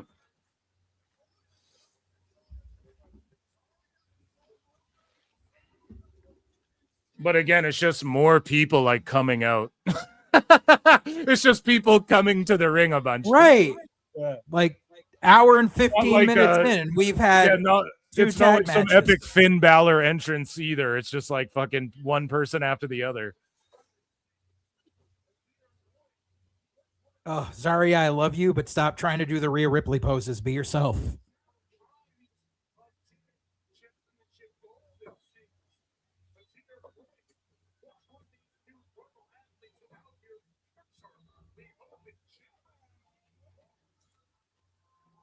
Delta was her name on the indies. Yep.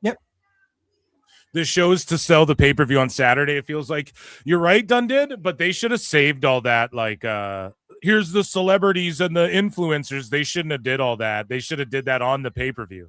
Invite them to Genesis. Don't.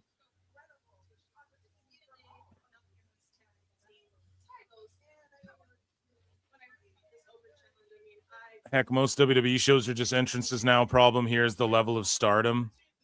Yeah, I mean, I disagree with the WWE. Like on Raw, you see way more wrestling. On SmackDown, there's at least one match where you're like, oh yeah, that was for the sickos and the wackos. So this show has been like, okay, the 6-man tag was whatever.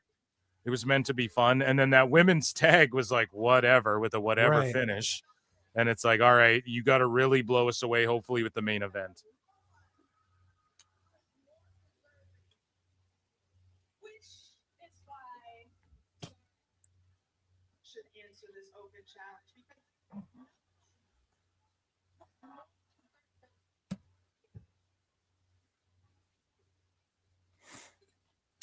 Yeah, the awful segment you're talking about was to fill time for those visa issues. Agreed. I think that it did.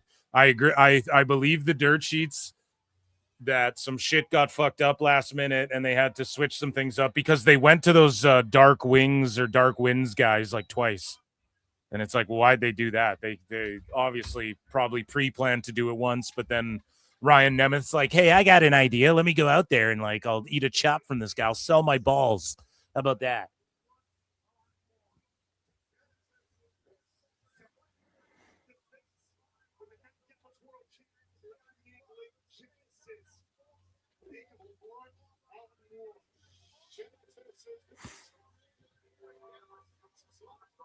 Do you think that's where we get the split between Soul and Zarya?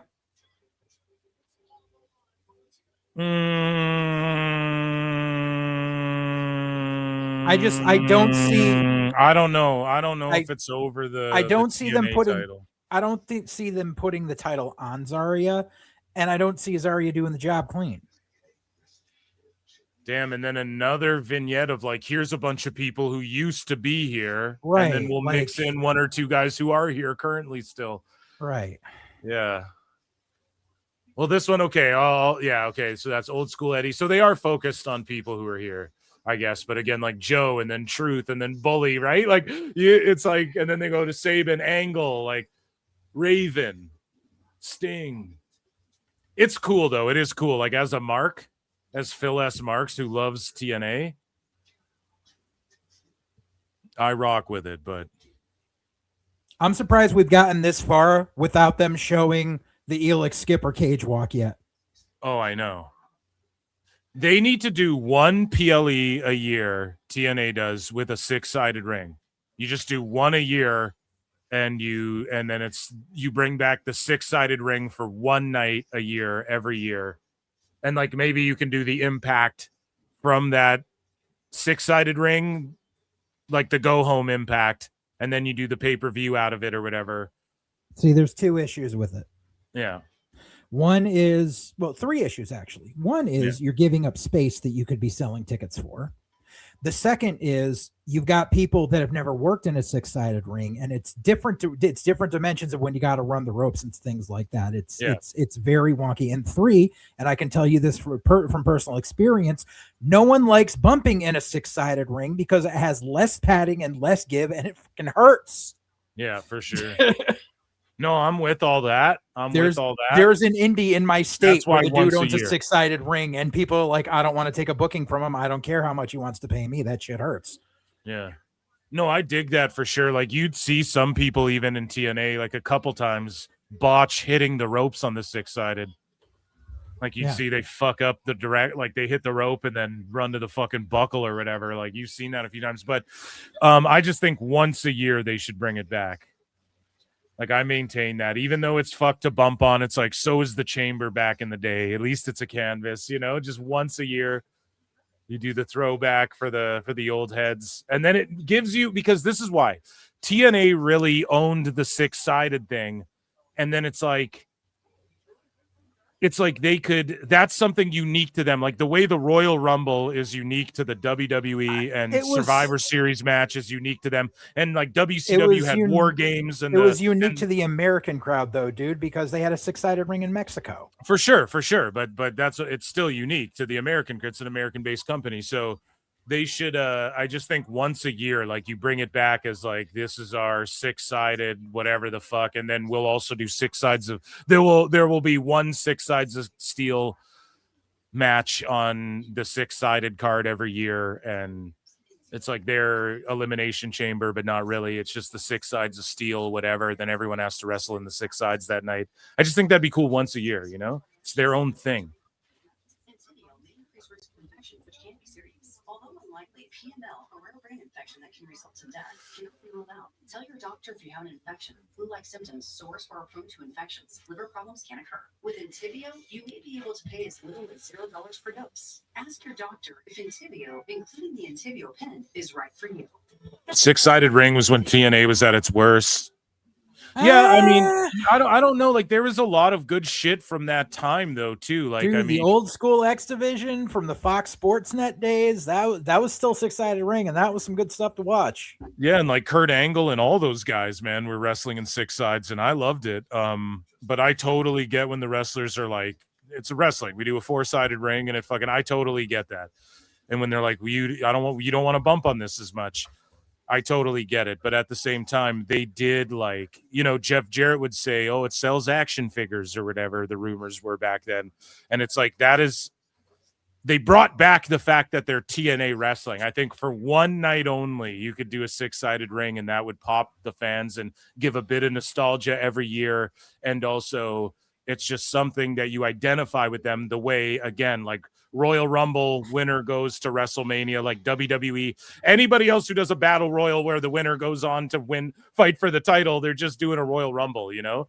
And even MLW, they're like Battle Riot, but it's just a Royal Rumble with pins too. So like at the end Pins of and submissions, yeah. yeah. So like at the end of the day, and I'm not shitting on that. I love Battle Riot. Even they made that sort of their own. Even Tone is like Casino Gauntlet, and that's just a fucking Royal Rumble with pin, but no over the top rope, right? It's just Battle Riot, but no over the top rope elimination, right? So it's like, so to me, fucking just the 6-sided one night only, and then you guarantee at that 6-sided there will be a 6 sides of steel, or maybe don't guarantee it, but like, because then maybe people want that to be the main event. But I just think even the 6 sides one night only is the way to do it.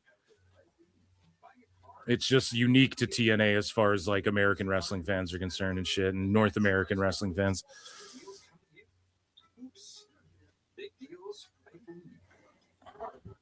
Download the app today. JB Smooth, what are you doing here? I'm always here. And you're here for that handsome lanky man club. JB Smooth. Yeah, dude, we got a JB Smooth ad. Where the fuck he's been at? You've been collecting that Crown Royal money. Yeah, dude, he's just making money off these ads and shit. Yes. Right now, get your second month free. Call Consumer 7. There's a lot of commercials too. Yeah, a lot of ads. Free on Prize Picks. Looks like someone else is the answer now. I don't think so. Yeah, I was trying to get the way so I can look at these 4 leads points. Download Prize Picks. Get $50 instantly when you play your first $5 line. We got Timu Swerve up in this bitch. So big. I know it's Yes. Leon Slater. I know it's Leon. I know. Or no, it's Yes. Cedric. Cedric, dude, Yeah, you Cedric. are your racialism is showing No, right now. dude, I I'm had joking, bro. I'm injections kidding. in my eyes 2 days ago. I know, literally, I'm- you know, how Chris Daniels has that one fucked up eye where it's all bloody. That's one of my eyes looks like that right now. Yeah. No, yeah, Cedric is a great scoop up for TNA, though. I'm so glad that he stayed with them and didn't go like take the easy bag and go with the Hurt Syndicate. And that'll always be an option over the next few years as well. He'll never go there.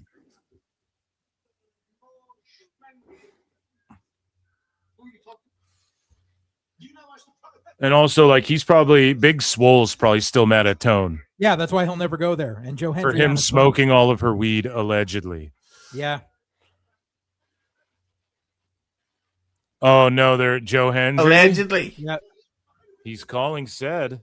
Yep.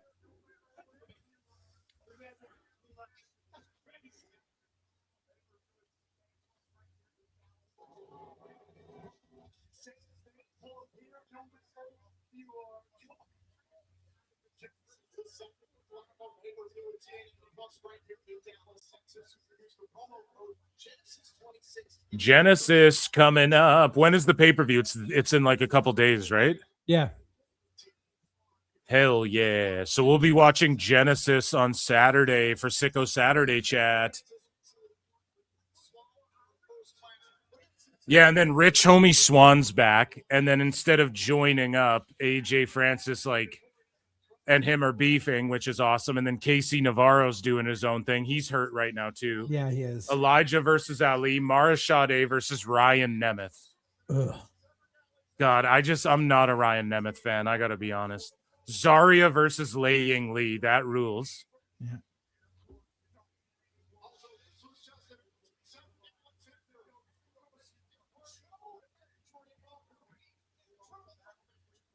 So just a random triple threat, Cedric versus Moose versus Joe Hendry, because maybe they're doing that because the visa issues and whatnot, because apparently it affected Genesis as well. Yeah, JDC, his final. It would rule if he got WWE, if he phoned them and they let him use the Fandango music one last time. No? They already- I think that would be yeah, awesome. nah. Just for his send-off? No? Yeah, and I don't believe it's his send-off because he pulled this I'm retiring stuff like 3 years ago, too. I specifically remember him saying, "I'm done with wrestling," and then this one indie in New York decided to put their title on him so they could get some like dirt sheet clout. And then it was like, "Oh yeah, he's not actually retiring." I just can't get behind the system as a babyface faction in TNA. Like Me neither. they're all so hateable. I mean, yeah. I can never hate Eddie just because I've known Eddie. No, not for real life. I 25 mean, years. like as a character, Eddie Edwards. I look at him and it's like, fuck this guy, you know, like with his mohawk and his bun, you know, and all this his little ponytail with the mohawk and fucking when he became the hardcore dude. He's just one of those guys where you're like, same with Brian Myers. It's like I'm sure in real life he's great, but I'm just saying, he is. Like, He's super you know, nice, dude. even Alicia Edwards, she just has resting bitch face. It's like. Alicia has the 1,000-yard stare, man. She like there's sometimes she will just look off into nowhere and be like, what is something going on over there? Yeah, and like Fandango had heat and people got behind him, but he was like a little prick, and then he was funny, and then he's like a comedy guy kind of, but the system just as a group, I feel like they work well together, but they're all heels to me. I just, for whatever reason, and they were just running shop, running rampant, running wild all over TNA for so long. I'm still not on the system or good guys train. I mean, the stable has run its course. Like, they've been together for like 5 years.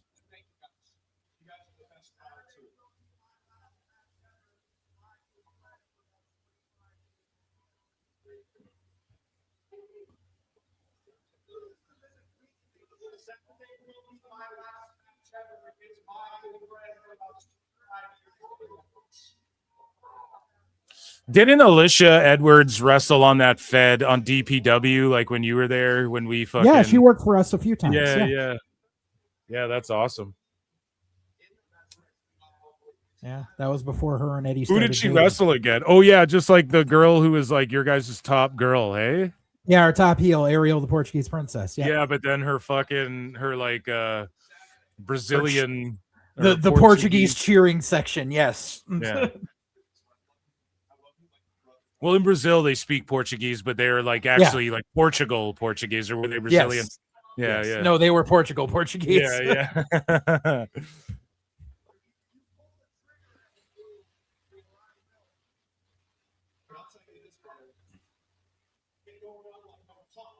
Oh God, dude. Pull the trigger or I will. Oh, so we're gonna get an "I sorry, I love you" Boston knee party from Eddie on Saturday. I called it. You heard it here first on PWT.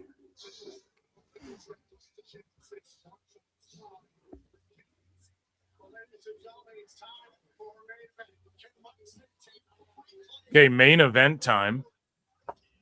So we've had 3 matches on a 2-hour show. Yeah, that's it. Bro. Yeah, Slater and Danny Luna had complain these issues. about Raw or SmackDown ever again.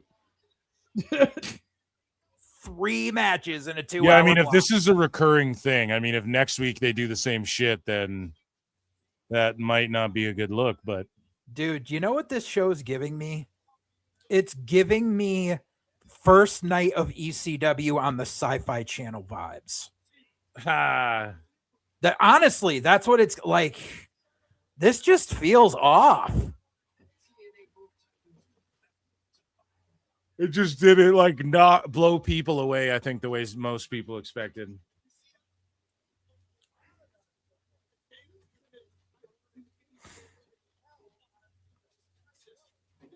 I think some of it is the visa issues, though, and all that. Like, they had to rewrite some.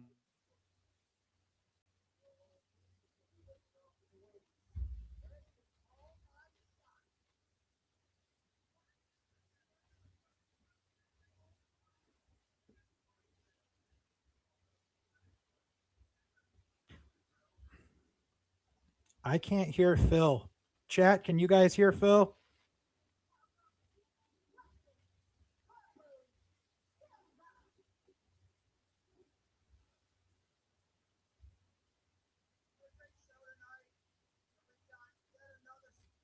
Okay, so I'm not the only one that can't hear Phil. Okay, so hopefully something's going on and I'll man the fort while Phil's gone.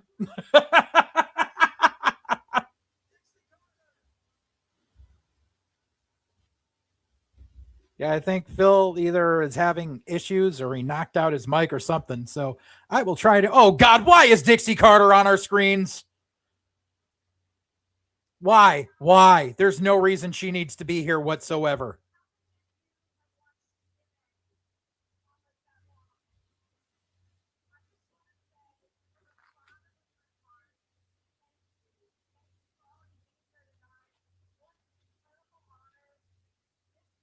Like, there is no need to extend an olive branch to have Dixie freaking Carter on your show at all. None.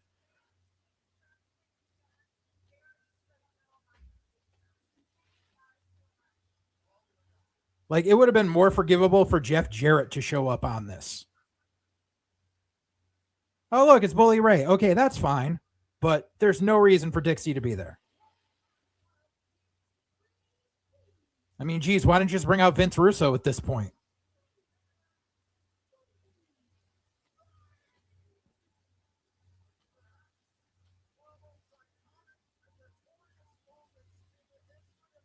Yeah, I got booted from my own There stream you are. there. I was Yeah. manning the fort in here for you while you were gone. Yeah, it's no worries. I don't know what happened. I think it's just StreamYard fucking up. You know? Yeah. But, Freaking yeah. Dixie Carter, dude. Like, what do you think, man? Dixie, and like, what do you make of all this? It's stupid. It's like you're trying to introduce this company to a new audience. You don't want to like you've already played like 8 freaking promo packages of this is who used to be here, and then you bring out the walking definition of fart in church, Dixie fucking Carter, onto your screen. Like, why? I don't know. Maybe she invested again. Doubtful. I'm joking. I don't know about Dixie showing up for this. A bunch of people dipped out. Hopefully I'm still live on X. You are. Oh, on X. I don't know. You stayed live in YouTube, so yeah.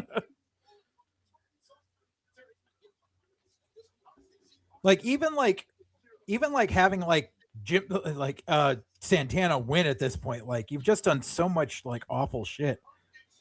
And it's like, yeah, you brought out Dixie. Like, why don't you just bring out, like Bruce Pritchard? Like, he used to be one of the figureheads there. I'm sure he's not doing anything tonight. So, guys, we have breaking news. Guys, we have breaking news here. Oh. The IInspiration have finished with TNA. They have gained interest from companies outside of TNA, so they dropped their titles on the Impact on AMC debut. Round of applause for the IInspiration.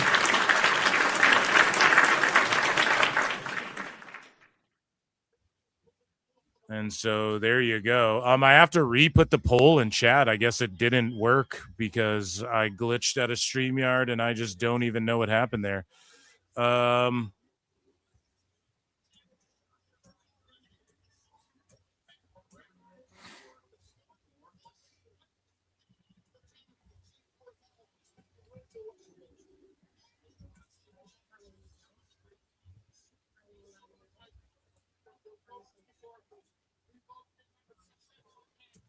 Frankie Kazarian or Mike Santana? Okay, now you guys vote in this poll. Guys, run the likes up to 100, please and thank you. We're almost there. I am Phil Marks and, of course, JJ Alexander, Full Circle Radio Network on YouTube. Yes, sir. So, yeah, I'm still live on X. Chat, confirm with me that I'm still live on X. It's just on StreamYard. It's not tabulating the X viewers anymore, which it says I'm still live on X as well. So hopefully you guys are still. Yeah, let me click on it. And yeah, no, everybody stayed locked in. So good. It's just now StreamYard isn't showing me the X numbers. I guess that's an X files. No, it doesn't even matter. I don't care. I know people are watching. It's all good. It's just a matter of I didn't want the stream to be pulled down. I was like, damn it, right before the main event, the fucking stream goes down. That sucks, like for people on X, but we're there as well. And StreamYard's clearly just glitching the fuck out, which is fine. Cassie being a partner of Spears, yeah, they're just gonna show up back in NXT or some shit. They're playing another Ric Flair ad. I still watch those Iconics bullying WWE superstar vids. He was telling us how he got you booted from your own stream so he can take over your show. Who jerk? They're saying that I sabotaged you. Oh, that you got me kicked off my own shit. Jericho on TNA, if anything. Jeff Jarrett. I mean, if Jeff Jarrett came out, that'd be okay. I don't know about like Dixie Carter being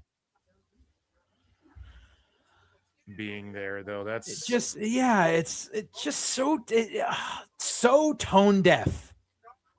Like no one was clamoring for that at all. Like when people think of the bad times of this company, the first name that comes to mind is Dixie Carter.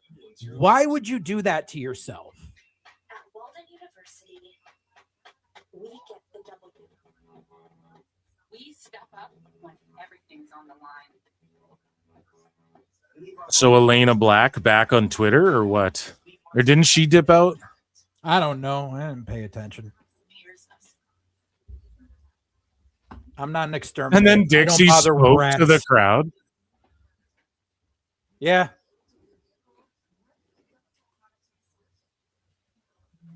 I believe 24 years ago. How many of you have watched TNA almost that long?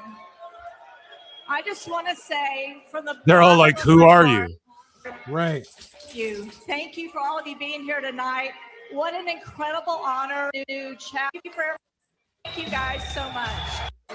I don't know, man. Bully had to come out and save that. Yeah. That's crazy.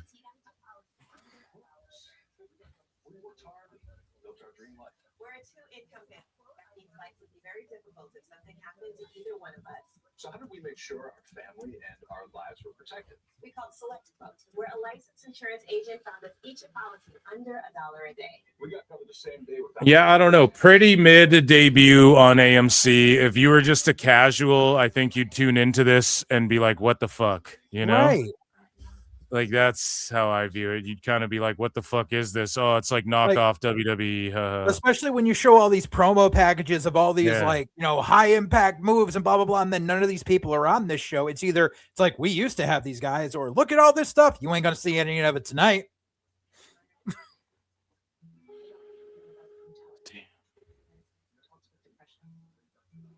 It's been proven to effectively treat the overall symptoms of depression.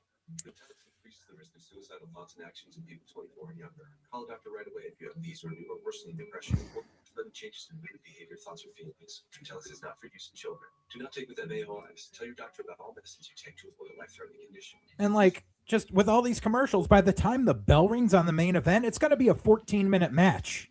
Levels of sexual problems can occur. Not even. Side effects, common side effects. It's true.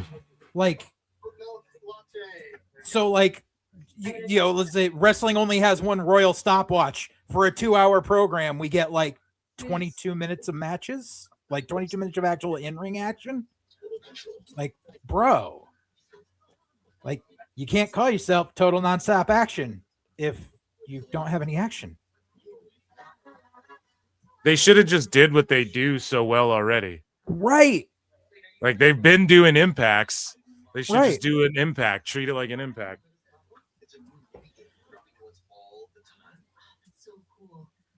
Like, or like, this is like, it's like when they moved nights, that when they decided to go head to head with Raw and go on to Monday nights, and like, it was a bunch of sports entertainment nonsense. Like, no one came to see this. They should have.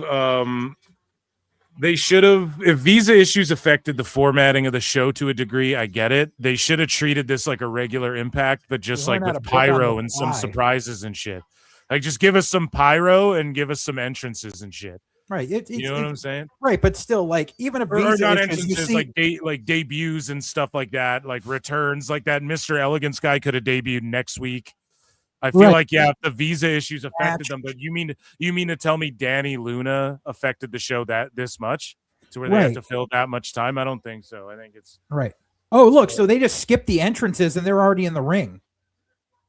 well, we got entrances. Oh, I had commercials. Oh yeah, I got entrances, just no like introductions really, but they got introduced on their way to the ring. Oh, okay. I had commercials. Like, it just came back from commercial and they were in the ring locking up. So that's also something else that's going on with some providers, I guess. But It's going to be a good match. They got great heat. The crowd's on their feet. They're going pretty crazy, and they're invested in this shit. right, but it's like that's great and everything. Like, I know these two can Finally, work. some heat. Finally, Right. some heat on the show. Yeah, what we were Right. looking for here. Yeah. Oh boy, next week a new member of the system will be revealed. Is that what they're saying? It's on the lower Chiron. That is so lame. Right. We don't need new members of the system. We need you all to figure out how you're going to break up and fucking go about your own. You know, And Indy Hartwell versus May by Elegance, or M by Elegance. Sorry. Yeah.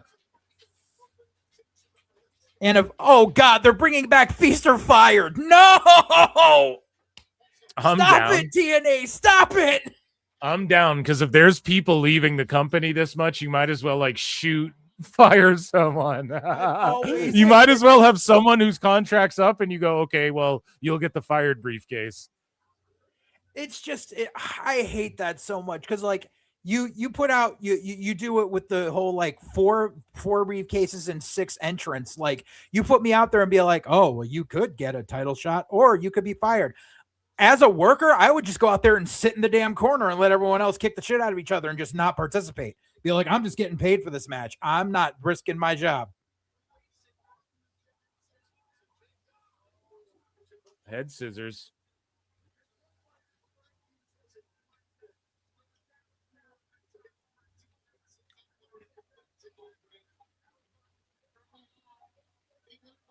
Hell yeah. Oh, I also I'm willing to bet Santana's going to win this just because the Jaka Memorial Show is in Florida this Saturday, and I know he's on it. And it would be a really big bring the house down, not a dry eye in the house moment if he was cutting a promo about Jaka with the TNA title over his shoulder.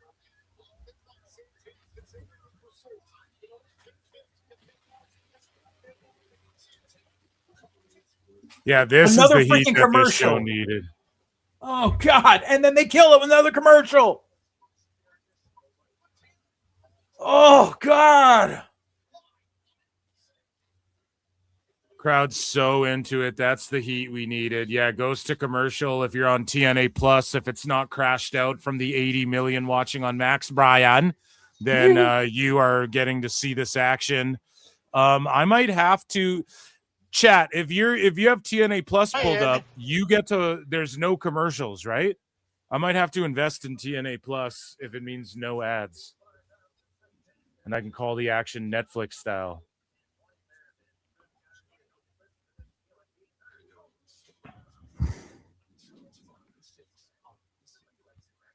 Crowd on their feet, yeah, but this commercial's a boner killer right here.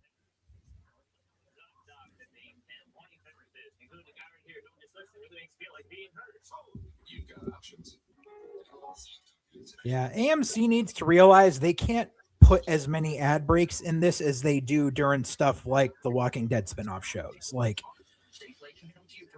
you've got a 2-hour long show. You need to make sure that they have more than like 38 minutes in each of those hours. This is the matching dresser and mirror and nightstand. They're great on their own, but so much better together. Plus, when you bundle the bedroom set, you save almost $200. This match has the potential to bump this up to like a B- for me, like a C+ B- show. Even with a beautiful turnout and everything, like even with a beautiful payoff, it's going to be hard to stick at a C+ for me. Like, this is Bush League, man. Well, the ads, I don't care about ads because that's every fucking show. So I just like don't care. Like, yeah, they're gonna run commercials on shit. Right, I but don't like care all about the that. filler that's been on this, But is, yeah, just like it felt like it just and like yeah, I like mean, I yeah, was these quote unquote visa issues, if they're such a big deal that it affected this show and Genesis as much as the dirt sheets seem to have let us know before the show even went on the air, I'll give them a bit of a pass for that. But imagine you're a first time viewing this on AMC. Just Right. everyone be objective. Take yourself out of your own shoes for a second. Right. This is your first time. Fuck yeah, I used to be a wrestling fan. I love AMC, man. I love fucking Pluribus. I'll watch this. Whatever, however you come across it, you watching it your first time, you're kind of like, what is this? You know, that's Right. the for me. I'm fine with it because I'm a fucking sicko. I'm a wacko. I'm a TNA hole. But as far as like, yeah, just if you guys take yourselves out of it, be objective for a second, pretend you're like a first timer. You're kind of like, what the fuck? Until this match, now we got tons of heat. They go to an ad. Okay, I'm fine with it. Like whatever. It's a commercial. Shows have commercials, but the fucking once they come back, hopefully they can like give us a great ending and everything like that. They'll have 10 minutes here to work. You know what I'm saying? right, but like with how many women that we saw on the show, just like doing like cameos and vignettes and all that stuff, you couldn't have thrown together an extra women's match to put on this at least.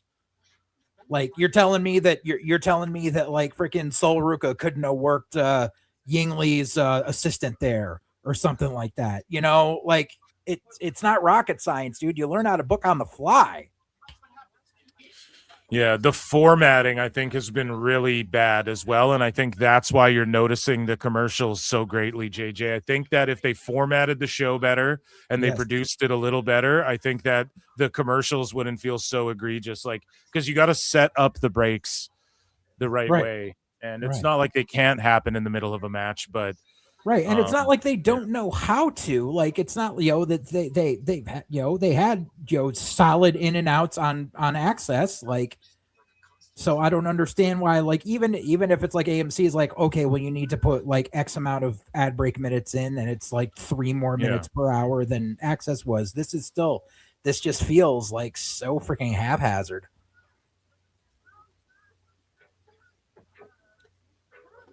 There's no way like a Danny Luna segment fucked this up to that degree, you know? So I'm not willing to believe that. So I'm not really like, okay, I understand the visa shit to a degree might have messed up a segment, but there's no fucking way that Leon Slater, like, yeah, that match got canceled. You didn't have a replacement match you could have put together, right? Like, that's crazy. So there was supposed to be a match between Slater and Reed going on at some point on the show. Yeah. I saw fucking 2-3 spots they could have put it for sure, but you're telling me there couldn't have been a backup match there with some heat? And apparently there was supposed to be a 3-way for the X Division title on Saturday that they yanked from the pay-per-view. Well, right, yeah, because the Rascals are gone, so it's gonna pardon me, no, sorry, that's because the visa issue because Slater, so they can't do that X Division title match. So instead they got Hendry, Moose, and Cedric. Cedric. Hendry, Moose, and Cedric, right? Yeah. That was a sick backstabber there, though, guys. We're locked into this match. Kazarian's got great looking gear. Mm-hmm. Santana's that dude.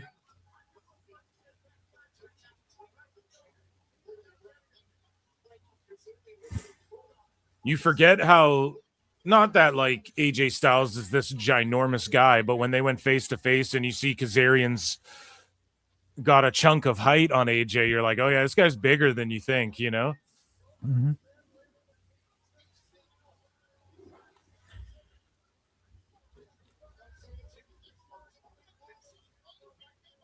Crowd's white hot for this main event, though. This is what they have been waiting for, so. Ooh.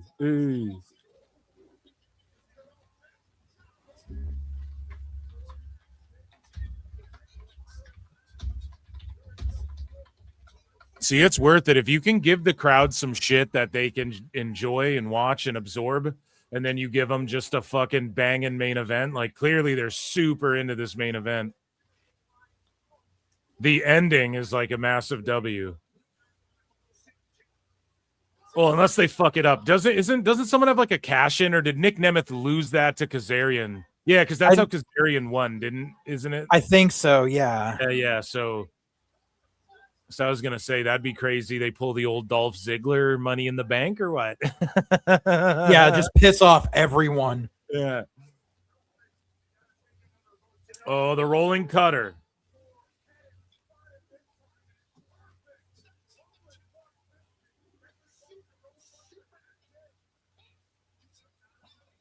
Bully Ray, it's like a super cutter. Like a super cutter. It's called an ace crusher, for fuck's sake. I don't know why everyone forgot the name of this move when Cody started doing it on the regular, but it's called an ace crusher.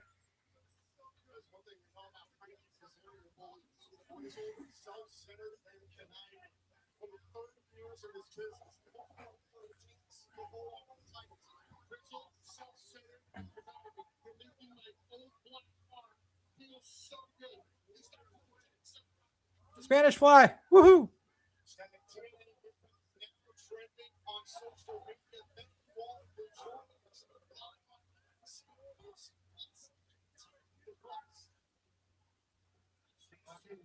Code Red. Holy fuck.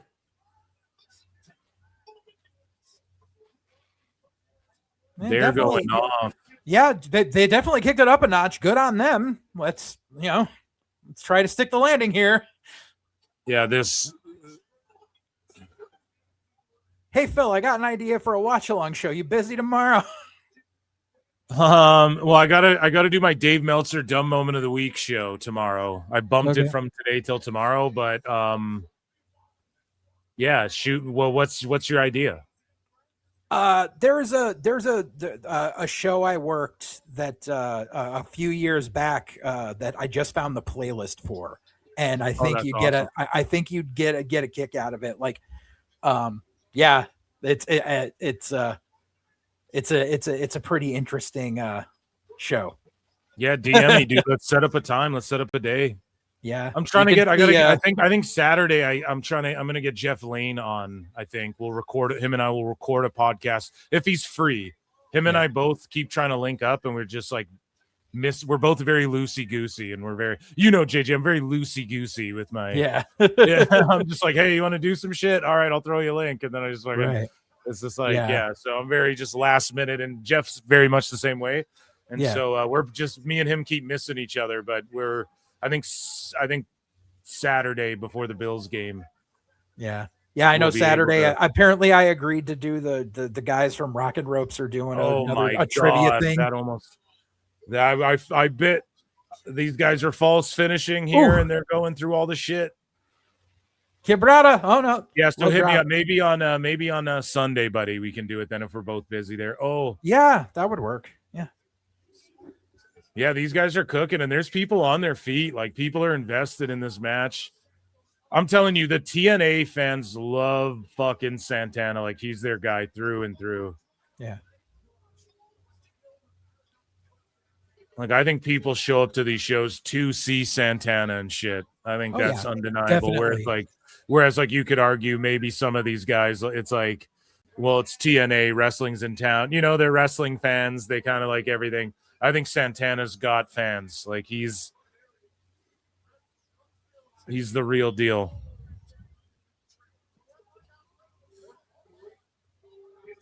This match is cooking.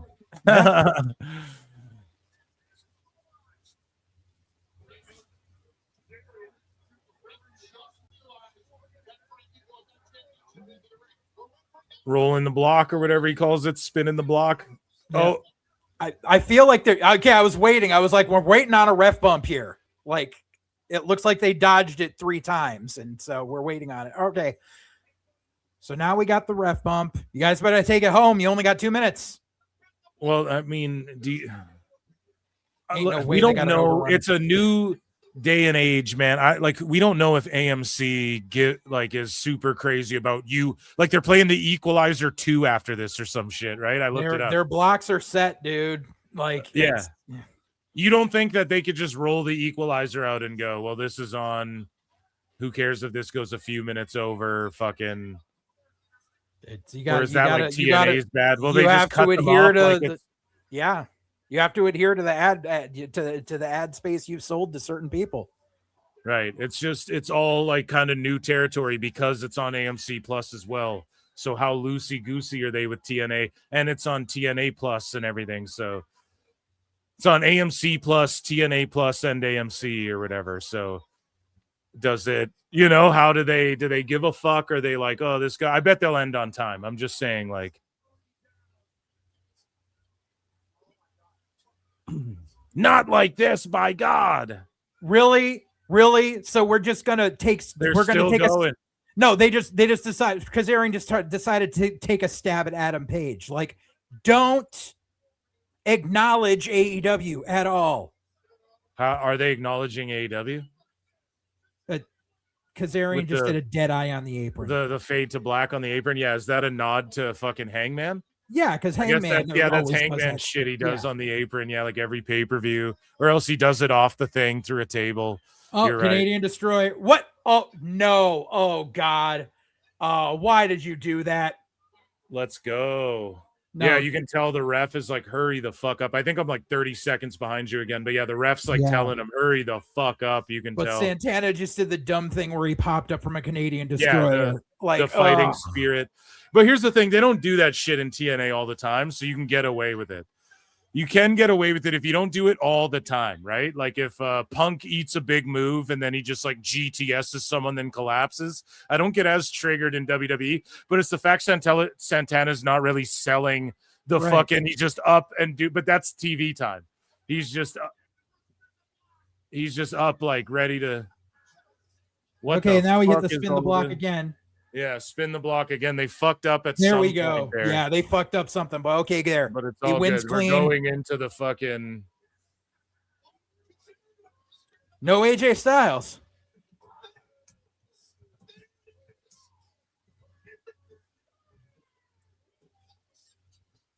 You can tell they had a lot more to go, and the ref was telling them, you got to take it home.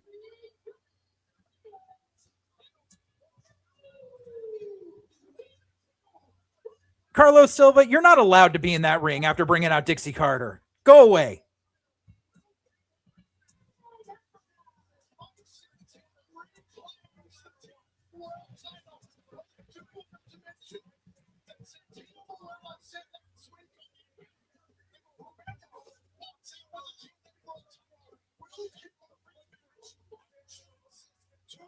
Fuck yeah.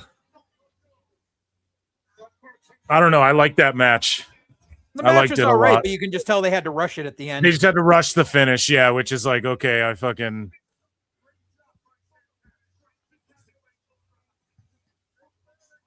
just happy Santana won. I give this show like a C+. C-. AMC plus. I rated an AMC plus for the AMC debut.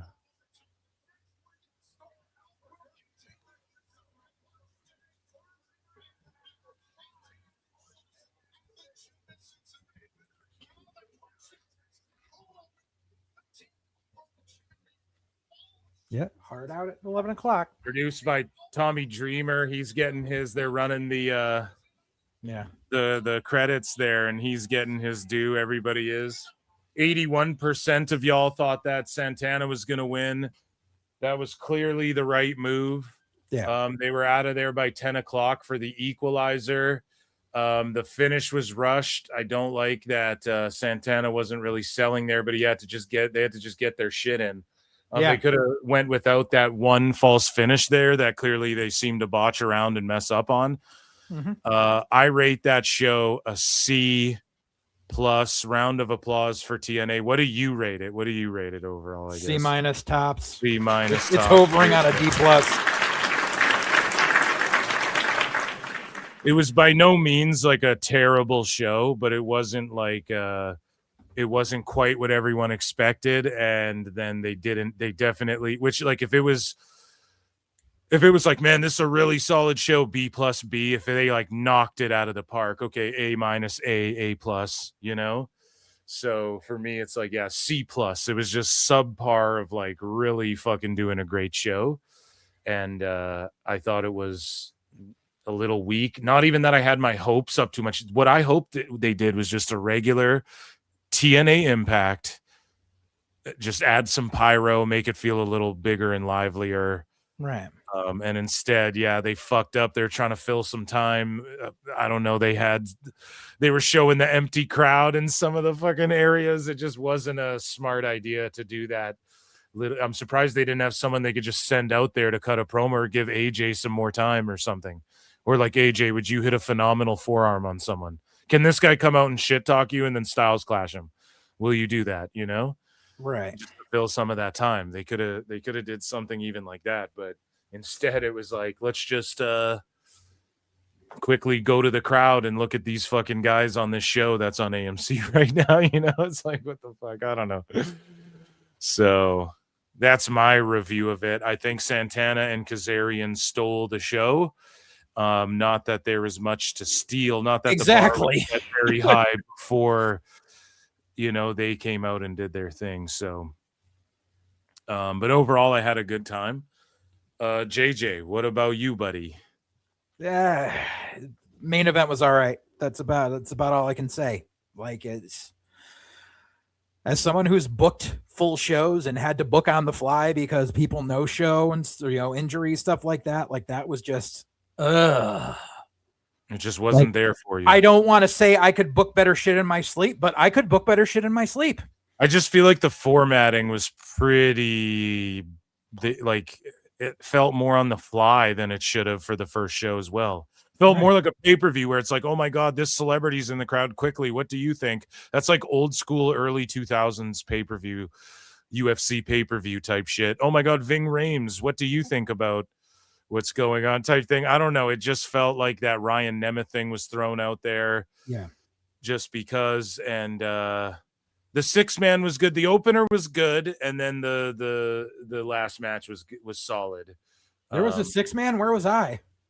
Oh no, sorry, the opener. Yeah, the opener. Yeah, sorry, the opener. Yeah, I completely forgot that was a 6-man. I thought it was a tag. Oh God, it was quick. It kind of shows how forgettable it was. Yeah. So, shout out TNA guys. It is late here. I'm gonna let you all go. There's well over 300 watching. Make sure you hit like. Make sure you hit subscribe. Patreon.com/ProWrestleTimes. Tons of exclusive content on there. And guys, Dave Meltzer Dumb Moment of the Week live on YouTube. Special Friday edition. Tomorrow, okay, and that Time Cop, and that's because tonight we usually do it, but we did a PWT run-in for TNA. There was TNA news earlier in the show. If you guys are in the replay gang, go and check out like the first hour or half hour. I do a bunch of news pertaining to TNA and whatnot. Overall, I rated a C+. Go and follow my guy JJ Alexander and check out his channel, Full Circle Radio Network. Check out me and him arguing about NXT and Obafemi and shit on his last Fight Heat. That was a fun time. And yeah, be good to yourselves and each other, folks. I will see you tomorrow for Dave Meltzer Dumb Moment of the Week. I've been Phil Marks. This was a PWT run-in. That was JJ Alexander. Be good to yourselves and each other. Peace. Later.